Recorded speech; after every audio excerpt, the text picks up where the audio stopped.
Fans, thanks for tuning in to Mohawk Valley DiamondDawgs Baseball. I'm Pete Pagliaro, bringing you all the action here tonight. It is the Perfect Game Collegiate Baseball League. The Utica Blue Sox are in town against the Mohawk Valley DiamondDawgs. First, let's go through the lineups. First for the visiting Utica squad. For Utica, in center field is number 6, James Turchi. The catcher is number 1, Vincent Cowdrey. At third base is number 10, Xavier Smith. The right fielder is number 15, Ryan Ulysses. The shortstop is number 56, Matt Kalea. The left fielder is number 12, R.J. Tomei. The DH is number 55, Max Bursford. The first baseman is number 4, Anthony Peritano. Second baseman is number 5, Avery Whitney. And the extra hitter tonight for the Blue Sox is number 31, Waldy Rodriguez. On the mound tonight for Utica is the starting pitcher, Trey Ekman. And before we go to the Mohawk Valley DiamondDawgs lineup, we're going to stay right here for the national anthem, which should be coming up momentarily.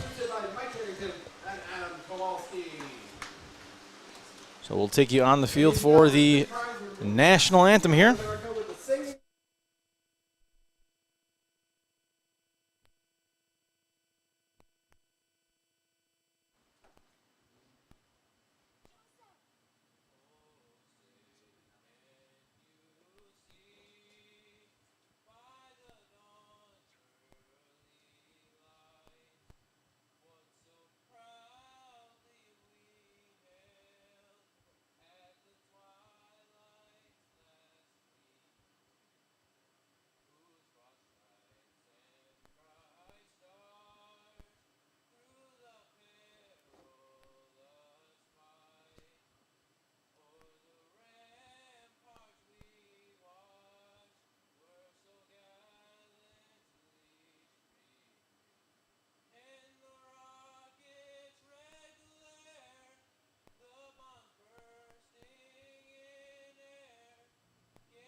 All right, fans, that was Jackson Polidori with the national anthem. And now we'll have the starting lineups for the Mohawk Valley DiamondDawgs. In right field tonight for the DiamondDawgs is number 24, Ethan Hughes. Roaming left field tonight, number 3 is John Calabrese. The second baseman is number 8, Tyler Jones. In center field, number 12 is Jaden Ross. At shortstop is number 34, John Ramsey. The third baseman is number 27, Justin Hurd. Tonight's DH is number 14, Ian Oschlager. And catching tonight, number 5, Nico Soris. And the first baseman tonight for the Dogs is number 23, Brendan Hawk. On the mound tonight for Mohawk Valley is number 2, Christopher Colina. So Christopher Colina on the mound tonight for Mohawk Valley. So big game here in Mohawk Valley tonight between the Utica Blue Sox and the Mohawk Valley DiamondDawgs. It's a battle of third and fourth place for that final spot in the playoffs. Both teams looking to wrap up those final couple spots. Right now, as it looks, top 4 teams will make the playoffs. Right now, Amsterdam has won the division with a record of 29-8-2. Hanging on to second place is the Saugerty Stallions, 23-13-1. They're 5.5 games back from Amsterdam, so they are not going to be able to catch them. In third place, at 20-16-1, is the Utica Blue Sox. Behind them in fourth place in the final playoff spot is Mohawk Valley. They are 21-18-1, and that's right, folks. If you did the math, a half game is separating third and fourth place. And then finally, Boonville right behind Mohawk Valley. They are 17-20-1. They have lost 10 straight games. They are 0-10 in the last 10 games. They are 3 games back from the final playoff spot. So they're going to be trying to get into that last spot throughout the last week of the playoffs. But as it looks right now, Amsterdam, the 1 seed, Saugerties the 2 seed, Utica the 3 seed, and Mohawk Valley the 4 seed. Again, 3rd and 4th spots separated by just a half game. Obviously, this game very important, and the rest of the games coming up this week will be critical in that 3rd and 4th spot. Obviously, the 4th place team would play Amsterdam, and the 2nd place team would play the number 2 seed in Saugerties. So we will start things off here with James Kirchie. So James Kirchie, the batter, he's going to go against Christopher Kalina. Kalina 3.22 ERA and 3-0 on the season. So here we go. Turchie is at the plate. Kalina on the mound, and we are off with the first pitch here tonight, and that is ball 1. So ball 1 starts things off. Christopher Kalina, the pitcher for Mohawk Valley, and James Turchie is at the plate. Turchie, a right-handed batter for Mohawk Valley. Here's the windup and pitch, and it is behind his head. Turchie hitting .360 on the season. So a .360 hitter is Turchie with no home runs, 4 stolen bases on the year. Turchie is the center fielder for the Blue Sox. Blue Sox wearing the blue tops with gray pants. DiamondDawgs black on white. And there's pitch number 3 in the count now, 3-0. So 3 balls and no strikes here to Turchie. Kalina looking in. Kalina, a right-handed pitcher for the Dogs. Here's the windup and the pitch. And down the middle for strike 1. And that's the first strike of the ball game here today. 3-1 the count to Turchie. Turchie taps the home plate, and he's ready to go with the wind blowing right to left. Swing and a miss in the count now, 3-2. So Kalina coming all the way back down 3-0 in the count. Now a 3-2 count here to James Turchie. It'll be Turchie, Vincent Caldry, and Xavier Smith. 1, 2, 3 in this inning. Here's the 3-2 pitch now from Kalina. And that is hit on the ground to third base. Third baseman scoops it up, throws on over.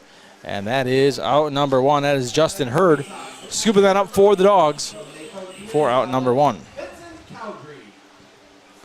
So Vincent Caldry, now the batter here for the Blue Sox.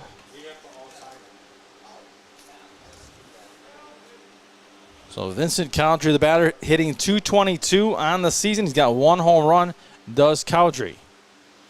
Caldry, another right-handed bat here. He's the catcher tonight for the Utica Blue Sox. And here comes the windup and the pitch. And there's a big swing and a miss for strike 1 in the count, 0-1. So no balls and 1 strike. So both these teams here, Utica 7-3 in their last 10 games. Mohawk Valley 5-5. Utica on a 5-game winning streak. Mohawk Valley on a 1-game winning streak. No balls and 2 strikes now to Caldry. Xavier Smith awaits on deck.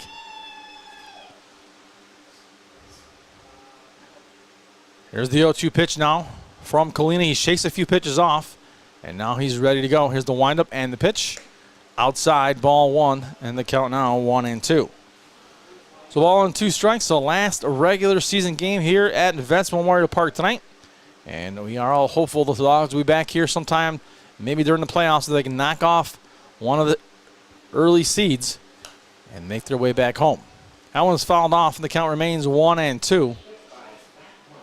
The season has gone by very quickly here this summer, for sure.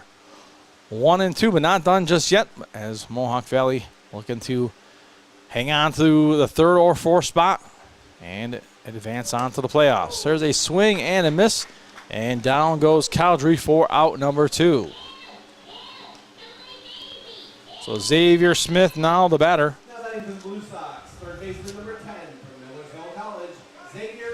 So Xavier Smith, .340 hitter for the Blue Sox. That's good for number 2 on the team. No home runs, 8 stolen bases. Another right-handed batter for Utica. And Xavier Smith pops that up into center field. And backing up in center field is Jaden Ross. Makes the catch, ends the inning. And we are scoreless as we head to the bottom of the 1st here at Vets Memorial Park. We'll be back right after this. We know pools. Garrity Pools and Spa are the experts in building and creating backyard memories for thousands of families. Garrity takes pride in offering only the highest quality in-ground Pacific pool and radiant above-ground pools that are built for upstate New York weather. Garrity offers only the best with BioGuard chemicals to keep your pool sparkling clean. Visit the professionals at Garrity Pools and Spa, 234 South Caroline Street, Herkimer, or GarrityPools.com.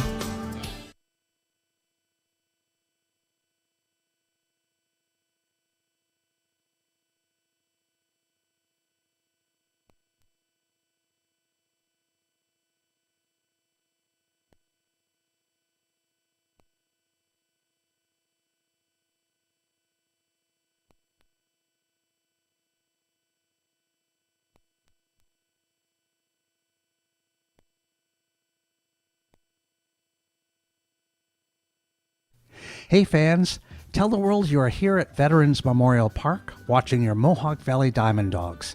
Share your experiences, connect with other fans, and gain behind-the-scenes access to your favorite team.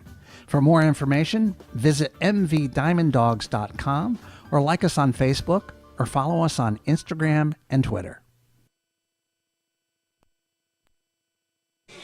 And welcome back, fans, for the bottom of the first inning. We are scoreless here at Vets Memorial Park. It is the Utica Blue Sox versus the Mohawk Valley DiamondDawgs. It is perfect game collegiate baseball league action, and it is a playoff hunt as we speak. So last two warm-up tosses coming from Trey Ekman. So Ekman taking this last few tosses. He's a right-handed pitcher for the Utica Blue Sox. He's going to face Ethan Pughes, John Calabrese, and Tyler Jones. 1, 2, 3 in the inning. First it'll be Ethan Pughes, so he'll be coming to the plate momentarily. And for Pughes, he's hitting .230 on the season with a 1 home run. And looks like Ekman is set and they're ready to go. Actually taking a few more warm-up tosses as Ekman before he's ready, so taking advantage of all his warm-up tosses here. I thought he already had 8, but maybe not. He's taking a few more as he gets loose here in this hot, humid heat. That one's outside as he gets those last couple of pitches in. As Ethan Pughes will make his way to the plate as soon as he wraps up here with this warm-up pitch. And that one is over the head of the catcher. And that's it. We are ready to go. The ball gets thrown in.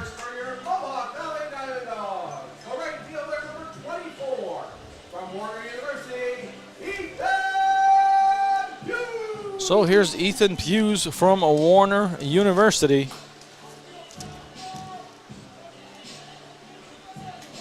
Again, Pughes hitting .230 on the season with a 1 home run.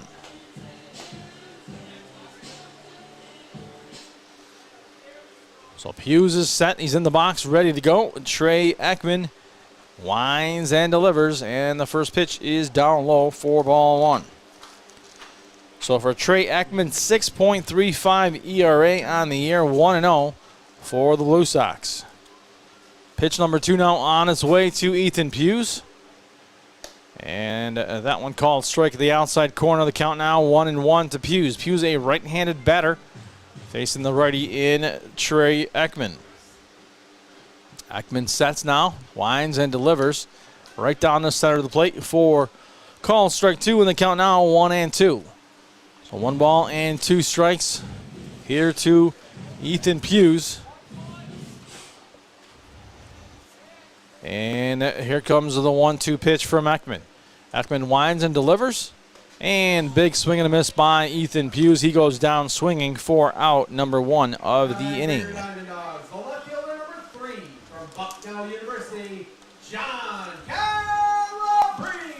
So John Calabrese now the batter for the Dogs. Calabrese, a .219 hitter. And he is a lefty coming to the plate here. So Calabrese at the plate with 1 out, nobody on. And Tyler Jones on deck. Pitch is outside, and the count now 1-0. 1-0 pitch. Starts things off here to Calabrese. Calabrese playing left field today. And the 1-0 pitch on its way momentarily from Ekman. Here it is. And that one misses high, and the count 2-0. So 2 balls and no strikes. So Calabrese steps out and has that unique practice swing where he goes halfway and then stops and then follows through with his swing. 2-0 count here. 1 out and nobody on. Bottom of the first. Here's the pitch. Outside corner called strike. The count now is 2-1. So 2 balls and 1 strike here to Calabrese. Calabrese number 3. He is number 2 in the lineup. So 2 balls and 1 strike. The wind up the pitch. And that one curves and just misses outside. The count now 3-1. It's a very hot and humid day here in the valley. Hot and humid throughout the state. But we're not going to complain. It's a nice summer day. Here's the 3-1 pitch. And that is hit down the left field line, and left fielder is there to make the grab for out number 1. That is R.J. Tomei. And he makes the catch for out number 2. So Tyler Jones, who is the second baseman, the everyday second baseman here for the Dogs, he has had himself quite a season, has Jones. And he's looking to continue that here as we wind down this summer. Jones hitting .370 with 2 home runs. Here's the pitch to Jones, right down the center of the plate. And the count is 0-1.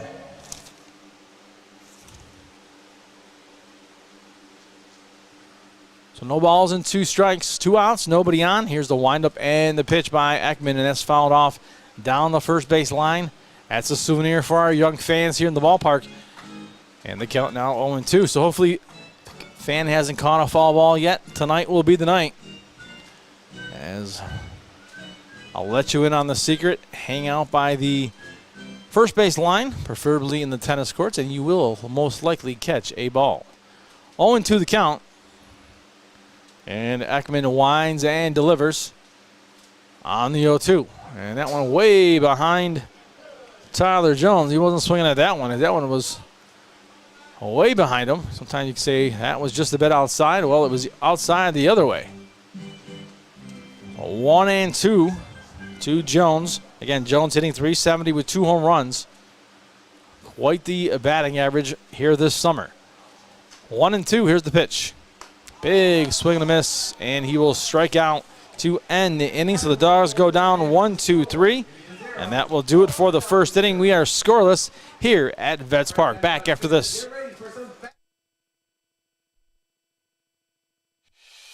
At GPO, we understand every member's journey is unique.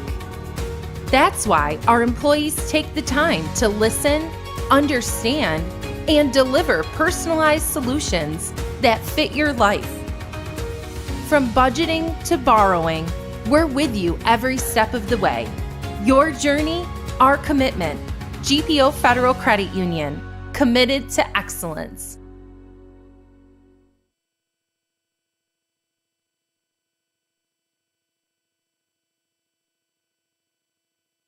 Wake up and smell the sizzle at your local Burger King. Burger King is open for breakfast 7 days a week. Your mornings deserve the royal treatment. So dive in to try our delicious breakfast sandwiches, savor our savory hash browns, and wash it all down with a hot or iced coffee. Whether it's Monday or Sunday, we've got your breakfast cravings covered. Swing by BK today to have it your way. You rule at participating U.S. restaurants during breakfast hours.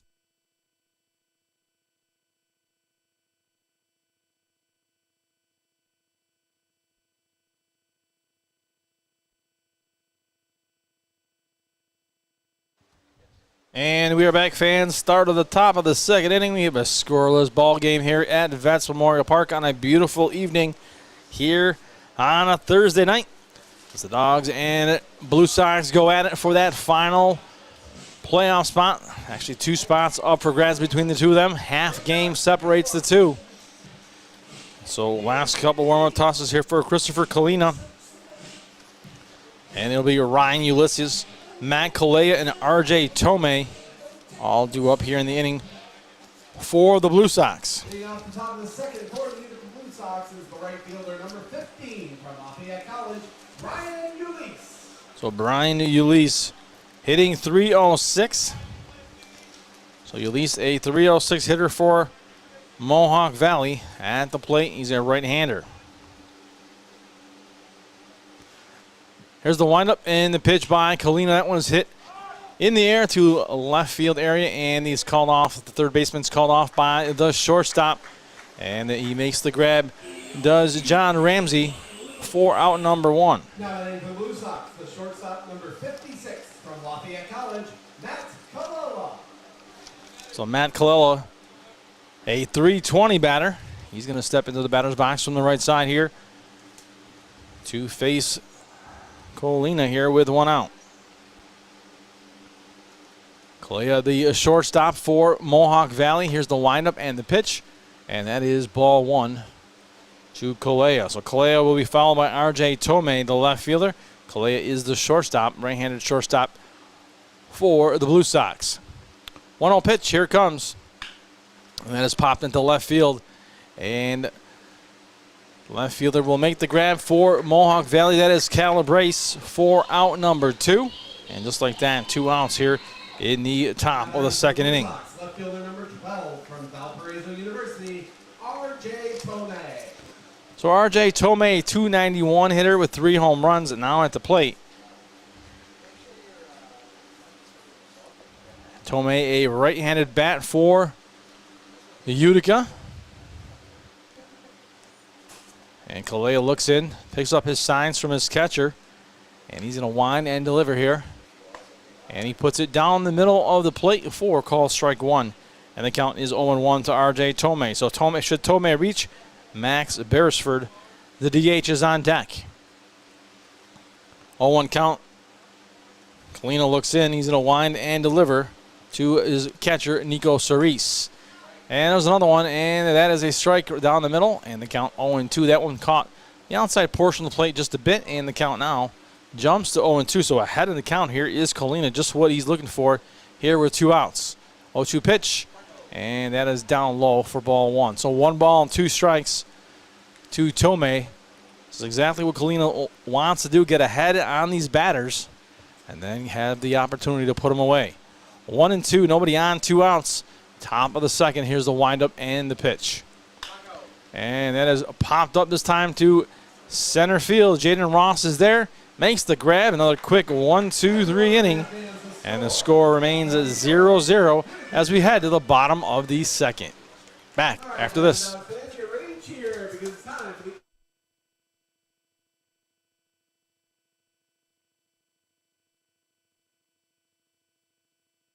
Spring into action and get started on your home projects with Little Falls Lumber. Get your free estimate today for that project, big or small. Little Falls Lumber. They're always happy to help. Stop by one of our 3 convenient locations and speak to one of our knowledgeable salesmen about your next project.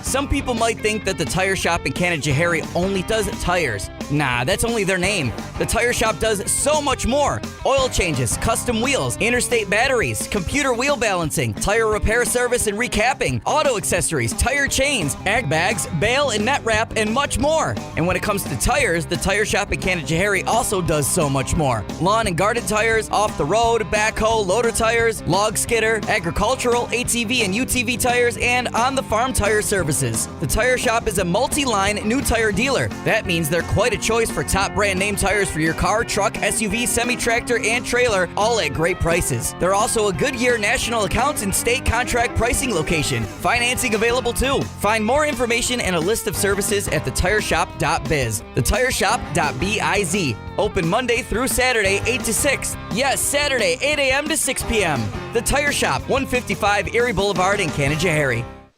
And we are back. Jaden Ross is the batter. He hits first pitch to the shortstop, who picks it up and throws on over for out number 1. That was the shortstop for Utica, Matt Kalea, as Jaden Ross stepped up. First pitch, hit it to the shortstop. So you may have saw our Bat Dog out there. He comes to work once in a while. So glad to have Bat Dog back. He's on his own schedule, so he comes when he pleases. And here's the pitch. And there's a swing and a miss from John Ramsey. And the count is 0-1. So Ramsey hitting .253 for the Dogs this summer. He is the everyday shortstop here for Mohawk Valley. And that one is popped up. And the second baseman is getting underneath it. And he will make the grab. It is Avery Whitney for out number 2. And the Dog right to work with getting that bat. What a great job. So Justin Hurd, now the batter for Mohawk Valley. So Justin Hurd at the plate, hitting .209 with a home run. Hurd, a right-handed batter. First pitch to Hurd, call a strike outside corner in the count 0-1. So already 2 outs on the board here in the bottom of the second inning. We are still scoreless here in Little Falls. 0-1 pitch. That one misses in the count, even at 1-1. So a ball and a strike to Justin Hurd. Hurd, the third baseman for the Dogs. 1-1 pitch on its way from Ekman. That is high for ball 2 in the count now, 2-1. So Trey Ekman, that right-handed pitcher on the mound for Utica. So Ekman back on the rubber, looks in. He's going to wind and deliver here on the 2-1 pitch. And that is popped up by Hurd into foul territory down the first base line.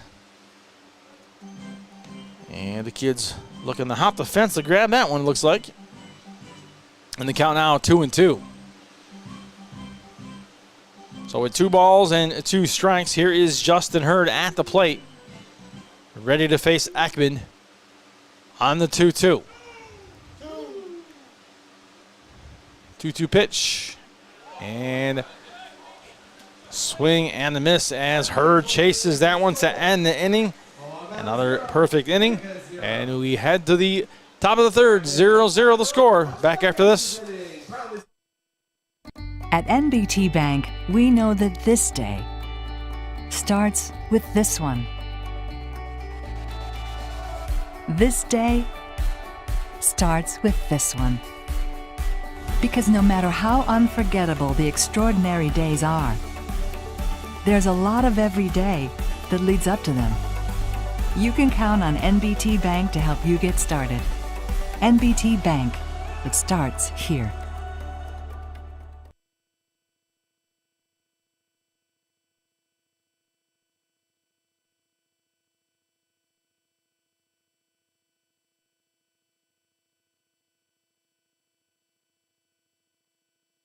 Wake up and smell the sizzle at your local Burger King.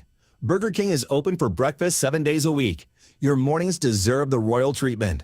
So dive in to try our delicious breakfast sandwiches, savor our savory hash browns, and wash it all down with a hot or iced coffee.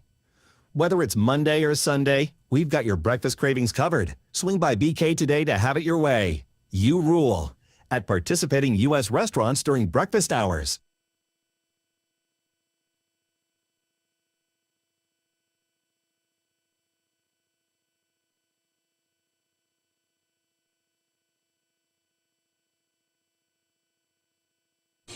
And welcome back, fans. We are ready to start the third inning. We are still scoreless here at Vance Memorial Park as Christopher Kalina takes his last warm-up toss before he's ready to start the inning.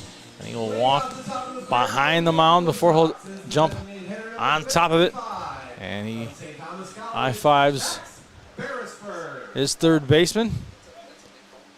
And Max Beresford, the DH, will step up to the plate. Beresford hitting .182 on the season here for Utica. And he is ready to face Christopher Kalina. Kalina looks in now. And he will wind and deliver the first pitch here of the top of the third, and does so as a strike, and the count 0-1 to Beresford. It'll be Max Beresford, Anthony Peritano, and Avery Whitney here in this inning here. So 0-1 pitch now on its way to Beresford. Here's the windup, the pitch, and down the middle but low, and the count 1-1. So a ball and a strike.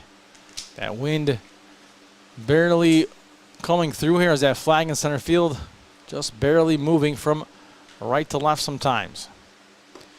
There's another pitch down low, and the count now 2-1. So 2 balls and a strike to Beresford. Again, Beresford hitting 182 on the season for Utica. He is the designated hitter in this ball game here tonight. So nobody on, no outs here, no score in the top of the third. And that one is hit on the ground to Justin Hurd, and he will throw on over for out number 1. So with 1 out, Anthony Peritano will now come to the plate. Number 4 from the University of Southern California, Anthony Peritano. So Anthony Peritano, the first baseman, hitting 206. So Peritano, a right-handed batter. He is tonight's K-man. So if he strikes out, fans here will have a special deal on some beverages. Here's the windup, the pitch, and that one's hit to left field. And the left fielder swoops in and makes the catch out there. That is John Calabrese for out number 2.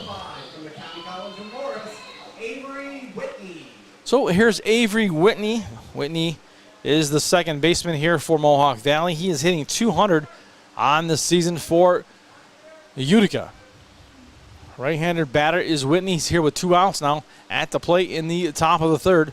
Nobody on. The windup and pitch by Christopher Kalina. Called strike 1 as it paints the outside corner of the plate. And the count is 0-1. So no balls and 1 strike here to Whitney. Waldy Rodriguez is on deck. And there's a swing and a miss in the count now 0-2. So no balls and 2 strikes here to Avery Whitney in the top of the third. No balls and 2 strikes. The windup, the pitch. And that one just misses for ball 1. And the count remains now, or jumps to 1-2, I should say. Oh, 1 ball and 2 strikes. Here comes the pitch to Whitney. And that's fouled off behind us here, and the count remains 1-2. So 1 ball and 2 strikes. Avery Whitney, the second baseman at the plate. A right-handed batter is Whitney, hitting 200 for this summer baseball season. Here is Christopher Kalina with the windup and the pitch. And there's a swing and a miss. He goes down swinging, does Whitney. And we head to the bottom of the third, 0-0. If you're looking for some shopping and dining, head on over to Canal Place, where you will find quaint shops, galleries, And we are restaurants, gonna go, and down inns on the field for a situated player in interview old mill momentarily. buildings and storefronts And along just the hang waterfront tight and of you Canal will hear Place. They've become known as the player happening interview coming place up here. for the arts in the Mohawk Valley. Not so long ago, many of these buildings were working mills serving the garment industry. Even today, after conversion to serve as retail space, many of these rugged but lovely structures speak to our great regional menu.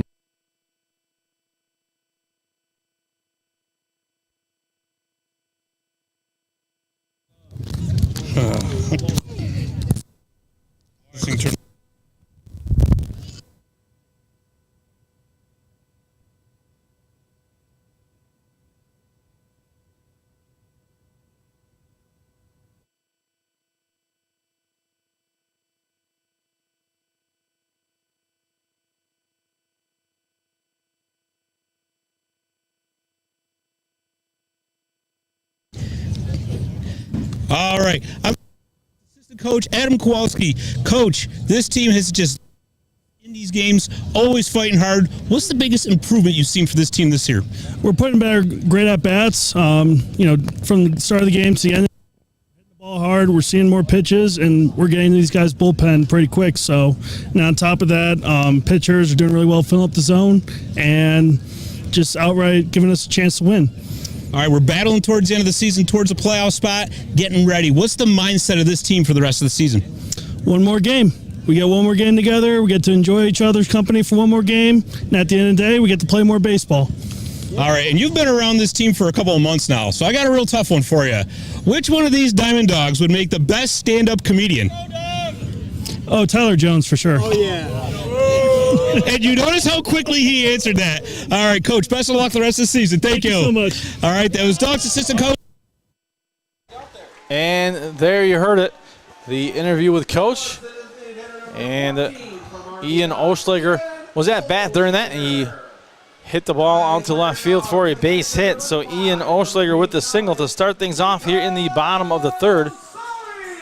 And so Nico Cerise now will come to the plate here for the Dogs with Oschlager at first base.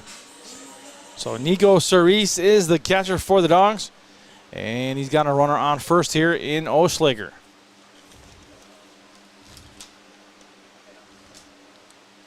Here's the windup and the pitch, puts down a bunt down the first base line, and that's going to move the runner over exactly what they wanted. And a sac bunt for Nico Cerise moves the runner over.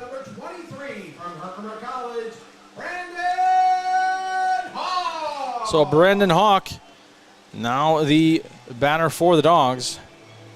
And for Hawk, on the season, he is hitting .240. So .240 hitter is Brandon Hawk. He's got a runner on second base in Oschlager.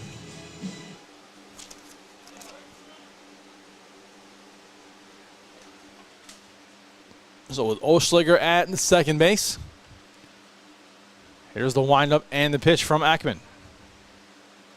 And that curveball curves its way in for strike one to Hawk. And the count 0-1. So no balls and one strike. So the Dogs get their first hit on the board. And looking to get their first run here in the bottom of the third. Here is Ekman now. Looks at the runner at second base in Oschlager. Here's the windup and the pitch. And that's fouled off down the third base line by Hawk, and the count 0-2. So no balls and two strikes with one out to the first baseman, Brendan Hawk. So Hawk ready to go. He's going to step into the box with an 0-2 count and a runner on second base with just one out.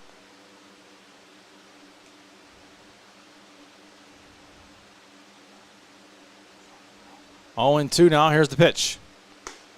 And it is called strike three as Hawk goes down looking. And 2 outs now with Ethan Hughes coming to the plate.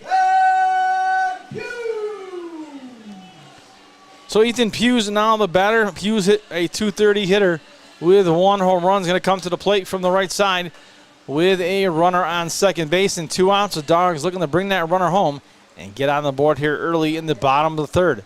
No score thus far. With 2 outs, Ian Oschlager is at second base, and Ethan Hughes is at the plate. Here's the windup and pitch to Hughes, and that one gets away, takes a big bounce, and that's going to allow Oschlager to make it all the way to third base. So now at third base is Oschlager. He can sniff home plate from where he is. 1 ball and no strikes. And the catcher there for Utica, Vincent Cowdrey, really had no chance to get that ball. Took a big bounce in front of him and got away. So 1-0 the count here to Ethan Hughes.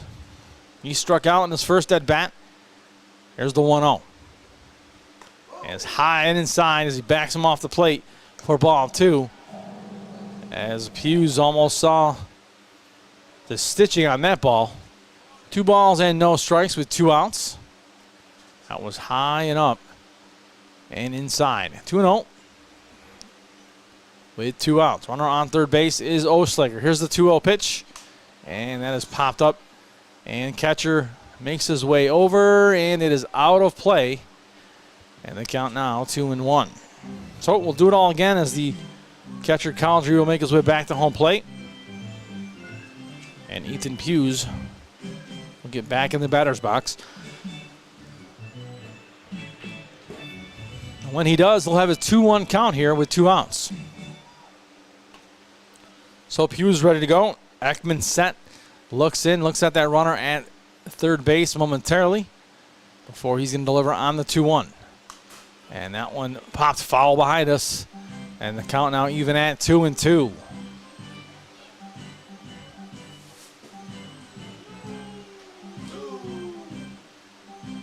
So 2 balls and 2 strikes here to Ethan Pugh. And he's got 2s across the board here. 2 balls, 2 strikes, and 2 outs. Here's Ekman now with the windup and the pitch. And that is popped up. And the third baseman coming for it, makes the grab. And that'll do it for the innings. So the Dogs can't bring home that run. And the score remains 0-0 as we head to the top of the 4th.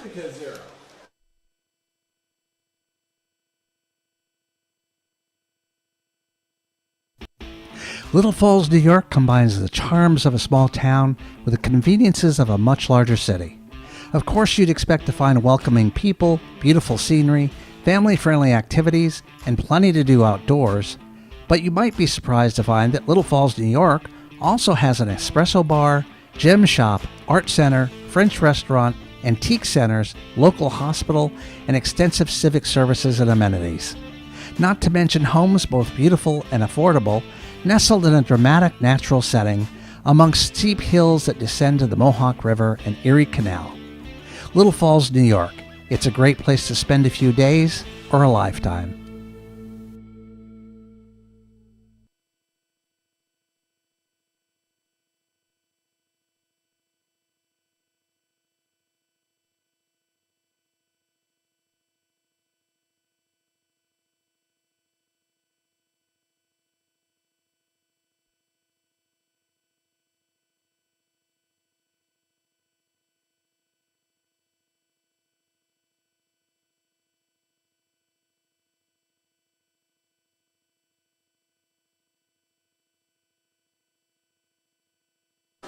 And we are back, fans.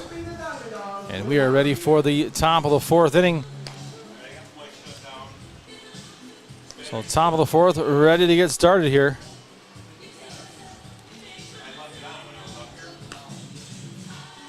And we have no score here in the top of the 4th.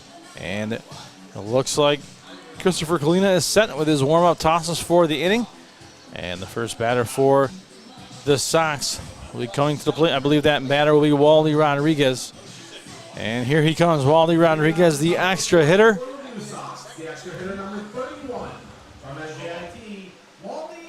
So Wally Rodriguez, the extra hitter, will step into the box here to face Christopher Kalina.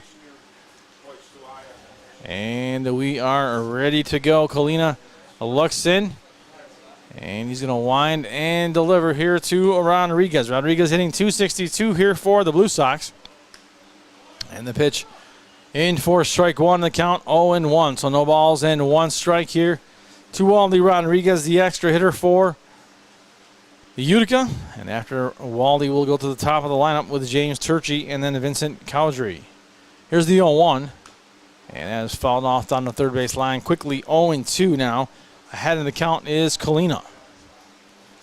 So Christopher Kalina, the pitcher here, he is 3-0 on the season, looking to extend his perfect record to 4-0. He's 3.22 on the season for his ERA.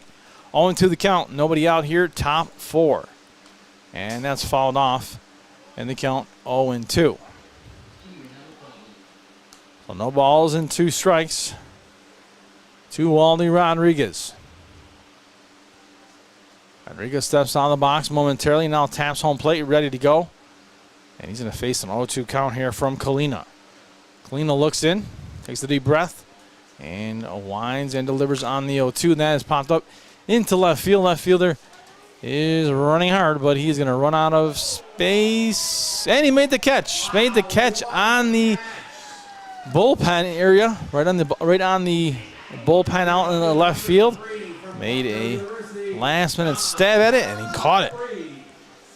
So nice catch there by the left fielder for the Dogs, John Calabrese. So James Turchi now the batter. So James Turchi, who grounded out in his first at-bat here, is going to face Kalina for the second time. Here is the pitch, and that one misses inside for ball one. So 1 ball, no strikes here to James Turchi, the center fielder. Turchi, a .360 hitter. Here's the windup and the pitch, and that one misses down low for ball 2 in the count, 2-0. So 2 balls, no strikes to Turchi. Caldry on deck with 1 out and nobody on here in the top of the 4th. 2-0 the count. Colina looks in. He's going to wind now and deliver. And called strike 1, outside corner. The count now 2-1. For my fans listening at home who follow the Wasp situation, it is back, and it is bothersome. 2-1. That thing has got some big old dangly legs. I think it grew 10 inches since the last game. That ball is hit to right field. The right fielder makes the grab for the Dogs for out number 2. That is Ethan Hughes. So Ethan Hughes makes the catch, and we now have 2 outs.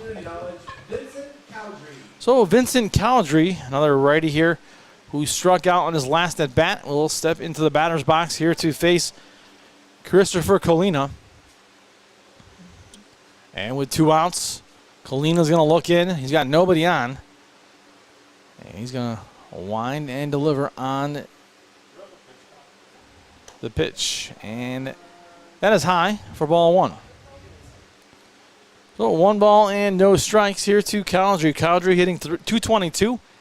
1 home run on the year. That one misses inside. The count now 2-0. So 2 balls and no strikes. That ball got away from Colina. So 2-0 now to Caldry, who struck out last at bat. Only at bat. He's the catcher here for Utica. 2-0 the count. Here's the windup and the pitch by Christopher Colina. And there's a strike to count now, 2-1. So 2 balls and 1 strike here. With 2 outs, nobody on, no score from Vets Memorial Park in Little Falls. You are listening to Mohawk Valley DiamondDawgs baseball between the Utica Blue Sox. It is perfect game collegiate baseball league action. 2-2. Another Deuces Wild situation. 2 balls, 2 strikes, 2 outs. Colina looks in. He's going to wind and deliver on the 2-2. And in the dirt for ball 3 and a full count. 3-2. I believe that might be the first full count we've seen tonight. Maybe the second, actually, I should say. 3 balls and 2 strikes. Here's the 3-2 pitch now. And ball hit on the ground to third base. I'm sorry, the shortstop fooled me, because I thought the third baseman had it. It looked like he had it. And ball's hit to the shortstop. And that will end the no-hit bid. The first hit of the game there for the Blue Sox. So Xavier Smith, who popped out in his first at-bat, now will make his way here to the plate to face Colina.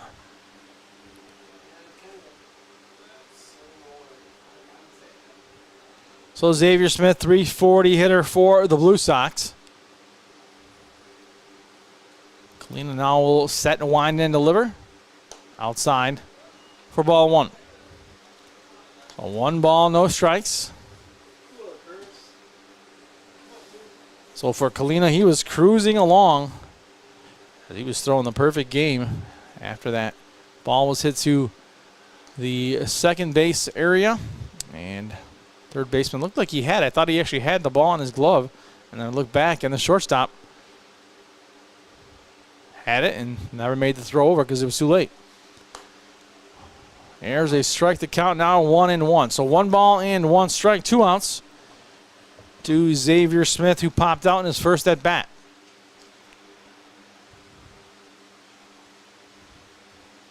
And back to first base goes Colina, and the count remains 1-1. So 1 ball, 1 strike, 2 outs. Colina will wind and deliver. And ball is hit hard to Justin Hurd. He scoops it up, throws over to first. That will do it for the inning. And we remain scoreless after 3.5. The score 0-0. Visit the Daily Post and stay connected with the latest news, information, and events in the Mohawk Valley.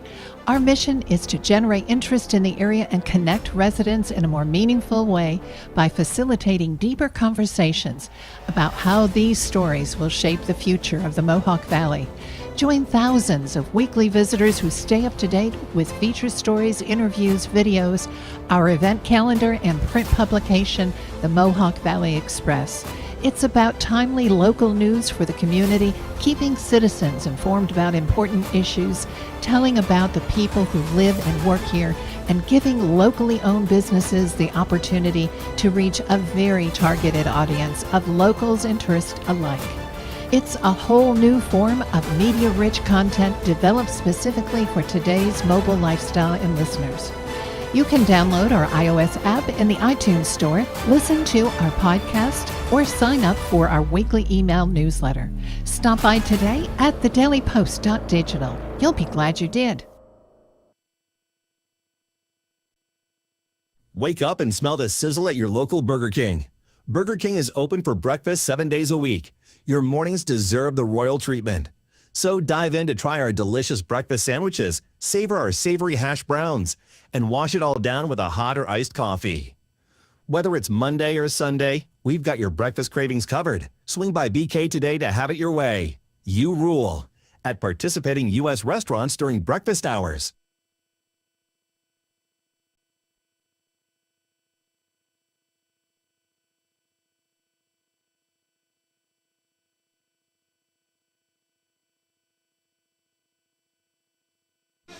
And we are back for more baseball here. It is the bottom of the fourth inning coming up here, and the Dawgs are going to give it a shot here with the score 0-0.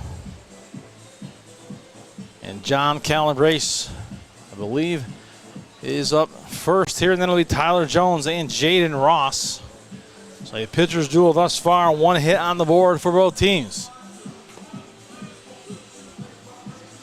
Charles Trey Ekman takes his last few warm-up tosses. I think he's got one more to go. Here it is. And there's the throw down to second base. For your DiamondDawgs, left fielder number 3 from Bucknell University, John Calabrese. So here is John Calabrese. Calabrese has popped out in his first at-bat. Hitting .219 on the year is Calabrese. He's a left-handed batter for the Dawgs. Dawgs looking to get on the board here. Nobody's had a chance to get on the board yet. Has one hit for both sides thus far. Here is the pitch to Ekman now. From Ekman, I should say, to Calabrese. The windup, the pitch, puts down a butt down the third base line, and it will roll foul. So Calabrese made it all the way down the first. He's going to have to come back and do it all again as he tried to put one down the line, and it was tight on that line, and last minute it rolled foul.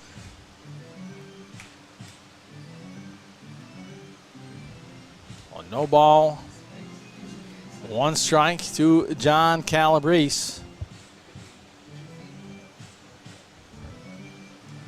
So 0-1 as he will step back into the batter's box here to face Trey Ekman. Calabrese playing left field here tonight. Made a beautiful catch out there in left by the bullpen area. Here's the 0-1 pitch. Outside. And the count even at 1-1. So a couple people look underneath the tent area here down the third base line. Good place to be on this warm summer's night. Stay cool under the tent. 1-1. Or you can come on down to the first base side and roast like everybody else on the home side. There's strike two in the count now. 1-2 to Calabrese. So 1 ball, 2 strikes. And nice and cool here in the press box. We are outfitted with no air conditioning. I fooled you, didn't I? 1-2 as that one's fouled off. And the count 1-2. I always joke with my colleagues to make sure they turn the AC on before I get here. If you've ever come here or seen the press box, we have 2 big open areas and 2 windows. There is no AC. You can just imagine it though. And as soon as you imagine it, you feel cool. 1-2, and that one hit slowly on the ground. It's going to go to third, and safe as he runs that one out. Those Calabrese, that ball just died in the infield. And so Calabrese picks up the single to start off the inning. And Tyler Jones now will come to the plate. So Tyler Jones, a .370 hitter with 2 home runs.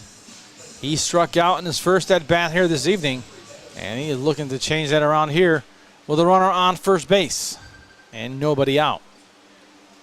So Tyler Jones steps in here against Ekman. Back to first base. And the ball gets away from the first baseman. And that's going to put Calabrese at second. So Calabrese all the way to second base after the wild throw to first base. And so with Calabrese now in scoring position, let's see what Tyler Jones does here with nobody out.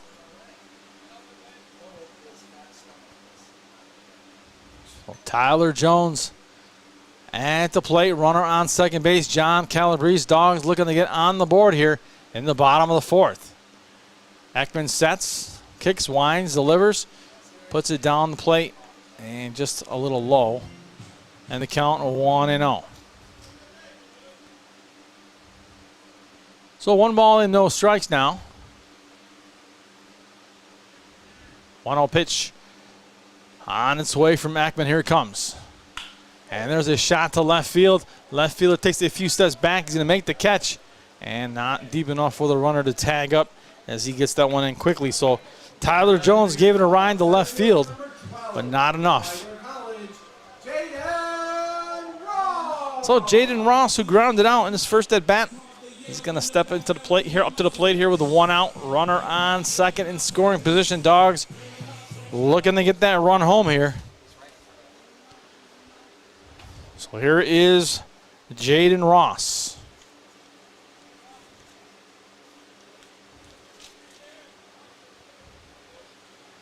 Ross is ready. Ross hitting .250 on the season. Here's the pitch. In the dirt. Ball 1. So Ross, the center fielder, he's been playing center field since he's made his way back here to Vets Park this year, coming over from the Albany Athletics. Played here a few years ago, and he is back in dog green. So 1 ball, no strikes here to Jaden Ross. As Ekman looks in. Glances at the runner at second base before he delivers the pitch. And that is popped in the air. And the first baseman, second baseman, and the right fielder all converging. And it's the second baseman who makes the grab for the out. He sticks his glove out there, does Avery Whitney, and makes the grab. So John Ramsey now the batter. At first look, that looked like it might bounce between everybody as you had everybody converging. You had the right fielder, the second baseman, and the first baseman. And out of nowhere, the second baseman flew in and said, I got it. Get out of the way. So John Ramsey now, who popped out in at bat number 1, is at the plate now with that runner still on second base. That is John Calabrese, feeling lonely out there. He's been out there a while. He wants to come home. So with 2 outs, here is Ramsey at the plate. Ramsey hitting .253 for the Dogs. And the first pitch to Ramsey is a strike to count, 0-1. So with no balls and 1 strike, 2 outs, we are in the bottom of the 4th inning. We are scoreless from Vets Park in Little Falls, New York. You're listening to Perfect Game Collegiate League Baseball. It is brought to you by the Creative Outpost. Here's a swing and a miss by Ramsey, and quickly the count now 0-2. So no balls and 2 strikes to Ramsey here. So ahead in the count is Ekman. Got Ramsey right where he wants him here. Let's see if Ramsey can flip the tide here. 0-2. Ekman looks at the runner at second, taking a generous lead. And there's the windup and the pitch. And that is popped up foul. And we will reset and do it all over again. So no balls and 2 strikes. John Ramsey takes a few practice cuts before he's going to make his way back into the batter's box. Again, from the right side, he's a right-handed batter, is Ramsey. Ramsey is set. He's settled in. Trey Ekman, the pitcher, settles in on the mound, as does Calabrese on second base, dancing around. And that one hit to right field this time, foul, and the count's going to remain 0-2.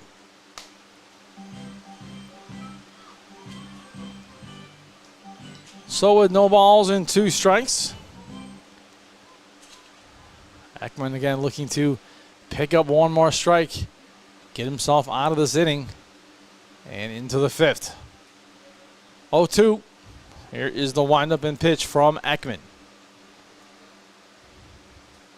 It is high, and that is ball 1. So John Ramsey, the shortstop, number 34 for the Dogs, has a 1-2 count as he looks to battle here against Ekman with that runner on second base. 1-2. Here's Ekman now with a pitch. And there's a swing and a miss. And Ramsey will strike out.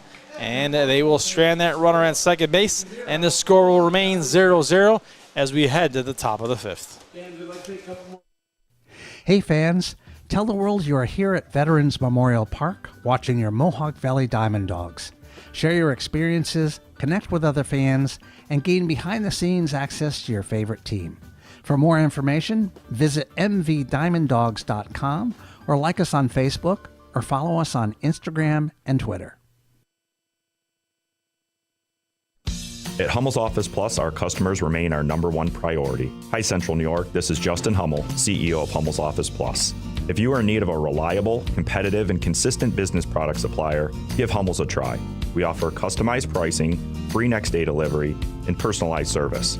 With our wide assortment of office supplies, janitorial supplies, furniture, and everything else you need for your workplace, Hummel's is your go-to for all your business products.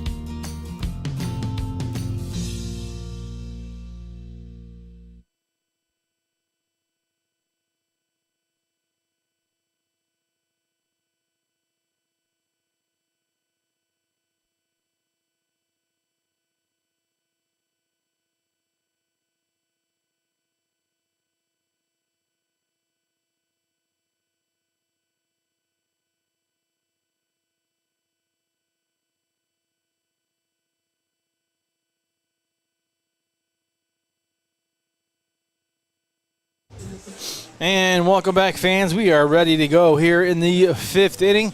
It is the top of the 5th inning. It is scoreless. It is the Dogs. It's the Blue Sox. It's the biggest rivalry in the PGCBL. And they are vying for 3rd and 4th. Yes, 3rd and 4th spot up for grabs. Half game separates both teams. Currently, as we sit, the Blue Sox a half game lead in 3rd place over the 4th place Mohawk Valley DiamondDawgs. So we are set here for the top of the 5th. It is Ryan Ulisse, Matt Kalea, and RJ Tomei all due up here in the inning. Christopher Kalina, the pitcher on the mound here for Mohawk Valley. And he's going to step on the rubber and face Ulisse for the 2nd time here tonight. Ulisse, first time around, popped it up. And the first pitch here in the top of the 5th inning to Ulisse is a call. Strike, the count 0-1. So no balls and 1 strike. Here is the windup and the pitch. And there's a swing and a miss, and the count now 0-2. So no balls and 2 strikes here to Ulisse for the Blue Sox.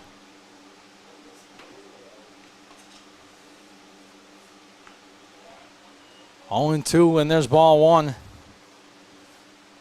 And that brings us to 1 ball and 2 strikes. 1-2. Kalina looks in here. And he's going to wind and deliver on the 1-2. Little grounder to the shortstop. Scoops it up, throws on over. And that is the first out of the inning for the Blue Sox. Debuting for the Blue Sox, shortstop number 56 from Lafayette College, Matt Kalala. So Matt Kalala, now the batter. Sorry. With 1 out. So Kalea is a right-handed batter. First time up, he popped it up.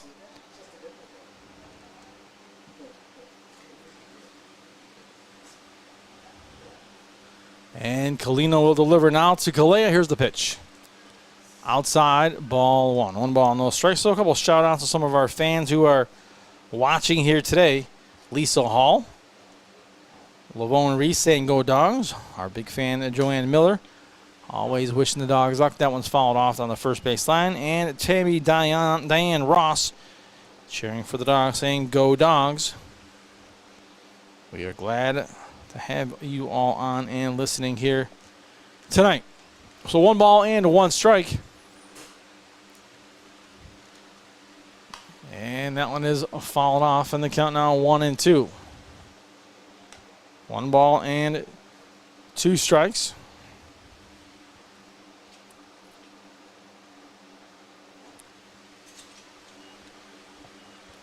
One-two pitch now coming from Christopher Kalina. Here it is. And that one misses for ball 2, and the count now 2-2. So Matt Calais, who popped out hitting .320 on this season here for the Blue Sox. 2 balls and 2 strikes to Calais. R.J. Tomei on deck. 1 out, and here's the pitch. That's outside, and the count now 3-2. So 3 balls and 2 strikes to Calais. Calais, the shortstop, right-handed batter for the Blue Sox. 3-2. Here comes the windup and the pitch. Down low for ball 4, and Calais will take a walk. That is the first walk of the ball game for both teams, I believe. Yes, correct. First walk of the game for both teams. Here's R.J. Tomei, who popped out in at bat number 1, and he will step in the box with a 1 out and a runner on first base, as that runner is Matt Calais. So with Calais at first base, he's got 6 steals on the season. So 6 stolen bases for Calais. So they're going to watch him there closely at first base. There's the windup and pitch to Tomei, and there is strike 1. So no balls and 1 strike to R.J. Tomei. Tomei popped it out first time around. Hitting .291 is Tomei. He's got 3 dingers on the year. 0-1 back to first base as they check the runner, Calais. The count remains 0-1 to Tomei. Max Beresford is on deck should Tomei reach safely. Here's the pitch. Runner takes off. Here's the throw. And not in time. So that is stolen base number 7 on the year for Calais.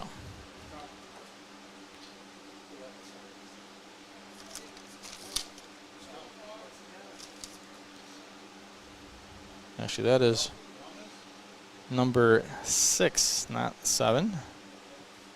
6 stolen base on the year for Calais. He's at second base. Here's the 1-1 pitch now.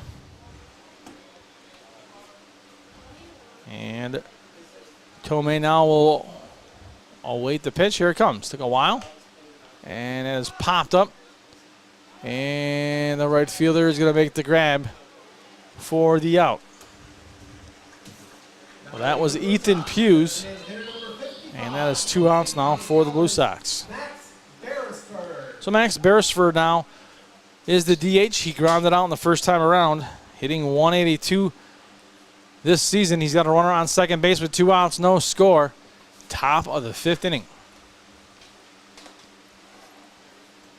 So Beresford awaits the pitch here from Kalina. Kalina looks at the runner at second. Takes another look and now delivers the pitch. And down the middle, called strike 1.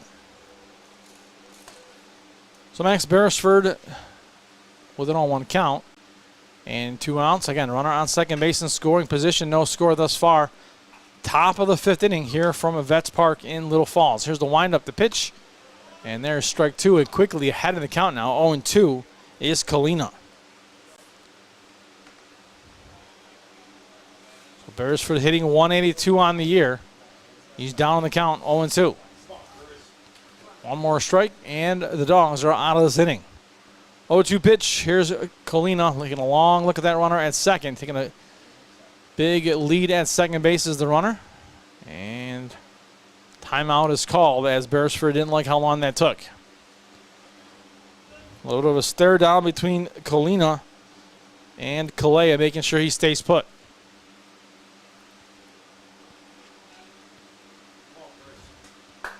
So Kalea again off the bag.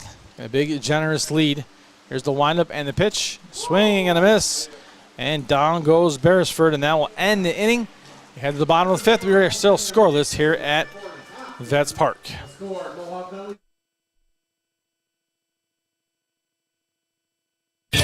We know pools. Garrity Pools and Spa are the experts in building and creating backyard memories for thousands of families. Garrity takes pride in offering only the highest quality in-ground Pacific pool and radiant above-ground pools that are built for upstate New York weather. Garrity offers only the best with BioGuard chemicals to keep your pool sparkling clean. Visit the professionals at Garrity Pools and Spa, 234 South Caroline Street, Herkimer, or GarrityPools.com.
And we are back. We got shout-outs here from our big PA guy as he went down the list and gave shout-outs galore. Bottom of the fifth, third baseman number 27 from SUNY Albany, Justin.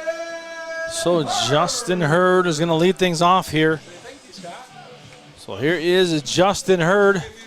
It'll be Justin Hurd, Ian Oschlager, and Nico Cerise. And Hurd struck out in his first at bat here tonight. Here's the windup and pitch to Hurd. Swing and a miss, and there is strike one. So no balls and one strike to Hurd. Hurd hitting .209 with one home run on the season, as both teams looking for that first run here tonight. Been a pitcher's duel on both sides. Here's the pitch, and that is popped up and foul. And the count now 0-2. You look across, zeros across the board, 0 runs, 1 hit, and 1 error for the Blue Sox. 0-0 for Mohawk Valley. At the end of the day, all you need is 1 run more than the other team. So both teams are looking to do that here tonight. Big game for both. As we mentioned, they are in a playoff race. Half game separates the two between third and fourth place. Currently, the Blue Sox sitting at third, half game ahead. 1-2. And that one's fallen off, and the count remains 1 ball and 2 strikes to Justin Hurd. Again, Justin Hurd, Ian Oschlager, and Nico Cerise is the guys that are due up here in this inning. So 1-2. Here is the windup and pitch from Trey Ackman. Ackman delivers. Swing and a miss by Justin Hurd. That is strikeout number 2 on the evening to Hurd. And that'll bring up Ian Oschlager. So Ian Oschlager now will come to the plate. He singled in his last at bat.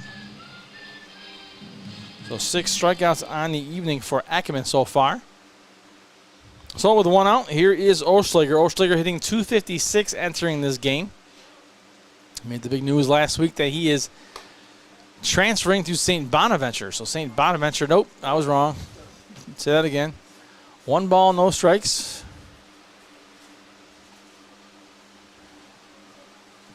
And here is the windup and pitch to Oschlager. That one misses in for strike 1. The count 1-1. So 1 ball and 1 strike.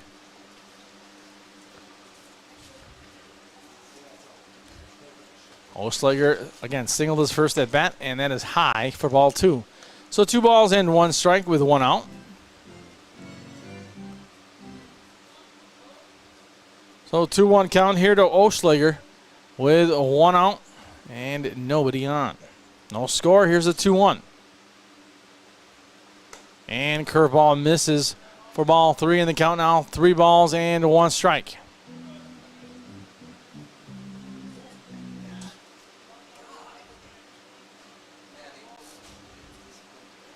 Three and 1 with 1 out. Here comes the windup and the pitch. Ball is hit hard into left field, and that'll be good for a base hit for Oschlager here in the bottom of the 5th.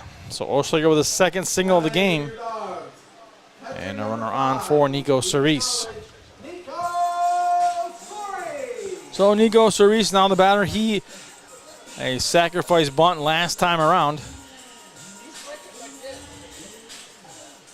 So with 1 out, here is Cerise with a runner on first base. Cerise is the catcher here for the Dogs. Ekman looks in, winds and delivers. Runner takes off, and that's behind his head. And that's going to allow the runner to easily get to second base is Oschlager, and he's going to stay put at second. So a wild pitch, and Oschlager now at second base. So again, the Dogs have a runner in scoring position. They've had it a couple times tonight, have not been able to bring him in. And let's see now if Nico Cerise can do just that with 1 out. So with 1 out, Nico Cerise at the plate. Ian Oschlager on the second base with no score here in the bottom of the 5th. 3 hits for the Dogs, 1 for the Blue Sox. That ball hit over the head of the shortstop, and that will score a run as Nico Cerise is going to head to second base. So a stand-up double for Nico Cerise. Scores the first run of the ball game. The Dogs go up 1-0 as Ian Oschlager crosses home plate. So Nico Cerise with the RBI double, and the Dogs take a 1-0 advantage. So Brendan Hawk now at the plate. Hawk struck out looking in his first at bat here this evening, and he's going to look to change course and try to do better than striking out looking. Hawk hitting .240 on the year. Again, with the 1 out here, runner on second. Dogs now have taken a 1-0 advantage here in the bottom of the 5th. Trey Ekman, the starting pitcher, on the mound. Only 4 hits given up by Ekman, and there's strike 1. 4 hits given up, 1 run. 0-1 count to Brendan Hawk. So Reese is at second base, taking a few steps off the bag. And there's Ekman with the 0-1 in the dirt, and that's going to allow the runner to head to third, and the throw is high, so safe. At third base is Cerise. So Nico Cerise now at third.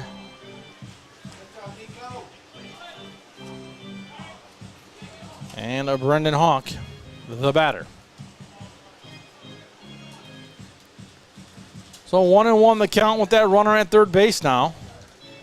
Again, a 1-0 advantage for the Dogs. Let's see what Brendan Hawk can do here with 1 out and a teammate at third. 1-1. Here's Ekman with the pitch. And loses the bat, does Hawk. The ball goes foul, and so does the bat. So he'll regain his lumber and come back. And a little tar to make that little sticky so it doesn't slide off his hands. The ball and bat get a little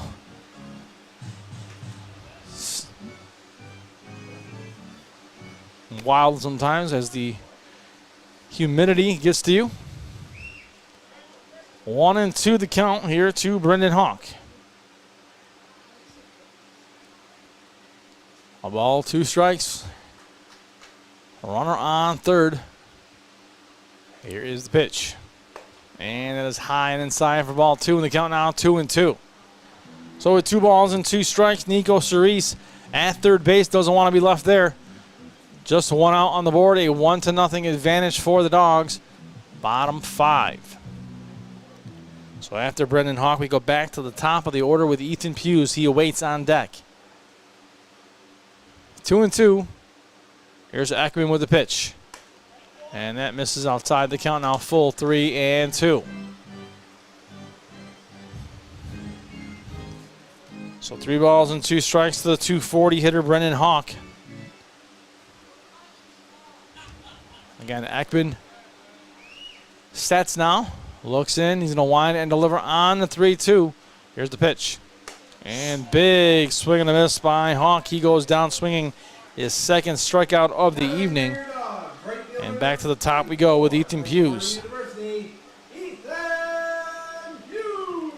So Ethan Hughes now the batter, this time with 2 outs. And a runner on third. 0 for 2 tonight is Hughes. He struck out his first time up and popped out the second time. 7 strikeouts on the evening for Ekman. 7 strikeouts, 4 hits, 1 run. With 2 outs, here is Hughes with that runner on third. Curveball curves his way in, but a little low. And the count 1-0. So 1 ball and no strikes here to Ethan Hughes. 230 hitter is Hughes with 1 home run. Love to add to that here with a runner on third, and that one misses high and inside, ball 2. And 2-0 to Ethan Hughes. So hello to the Hughes family, I'm sure are listening back home. Dad was here last week catching a bunch of games. And he is always tuning in, listening, watching the games of his son. So thanks for listening. And there is strike 1. So 2 balls and 1 strike.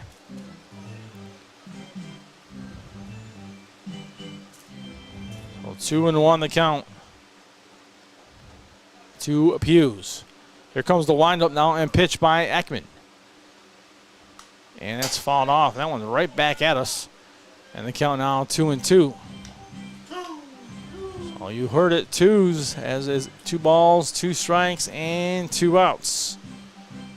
It's a famous tap hat that you're supposed to do. You're supposed to tap your hat. We did that in baseball this year with our modified kids. You got 2 balls, 2 strikes, 2 outs. You got to tap the side of your hat. That's a baseball ritual. 2-2. Here's the pitch.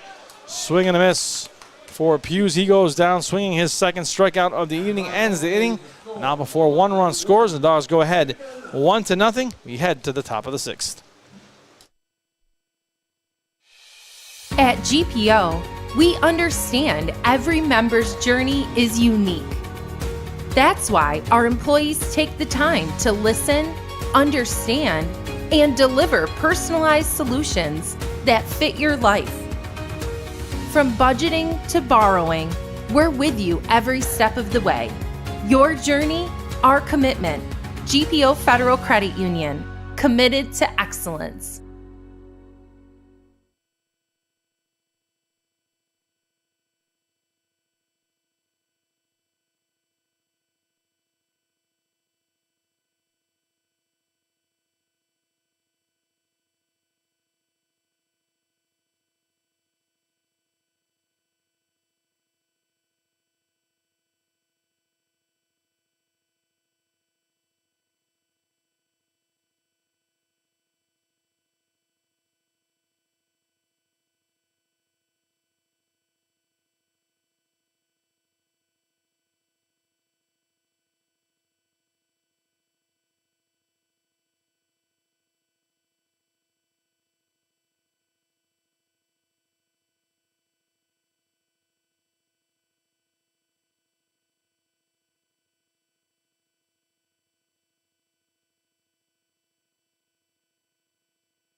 And welcome back, fans. We are back for baseball here.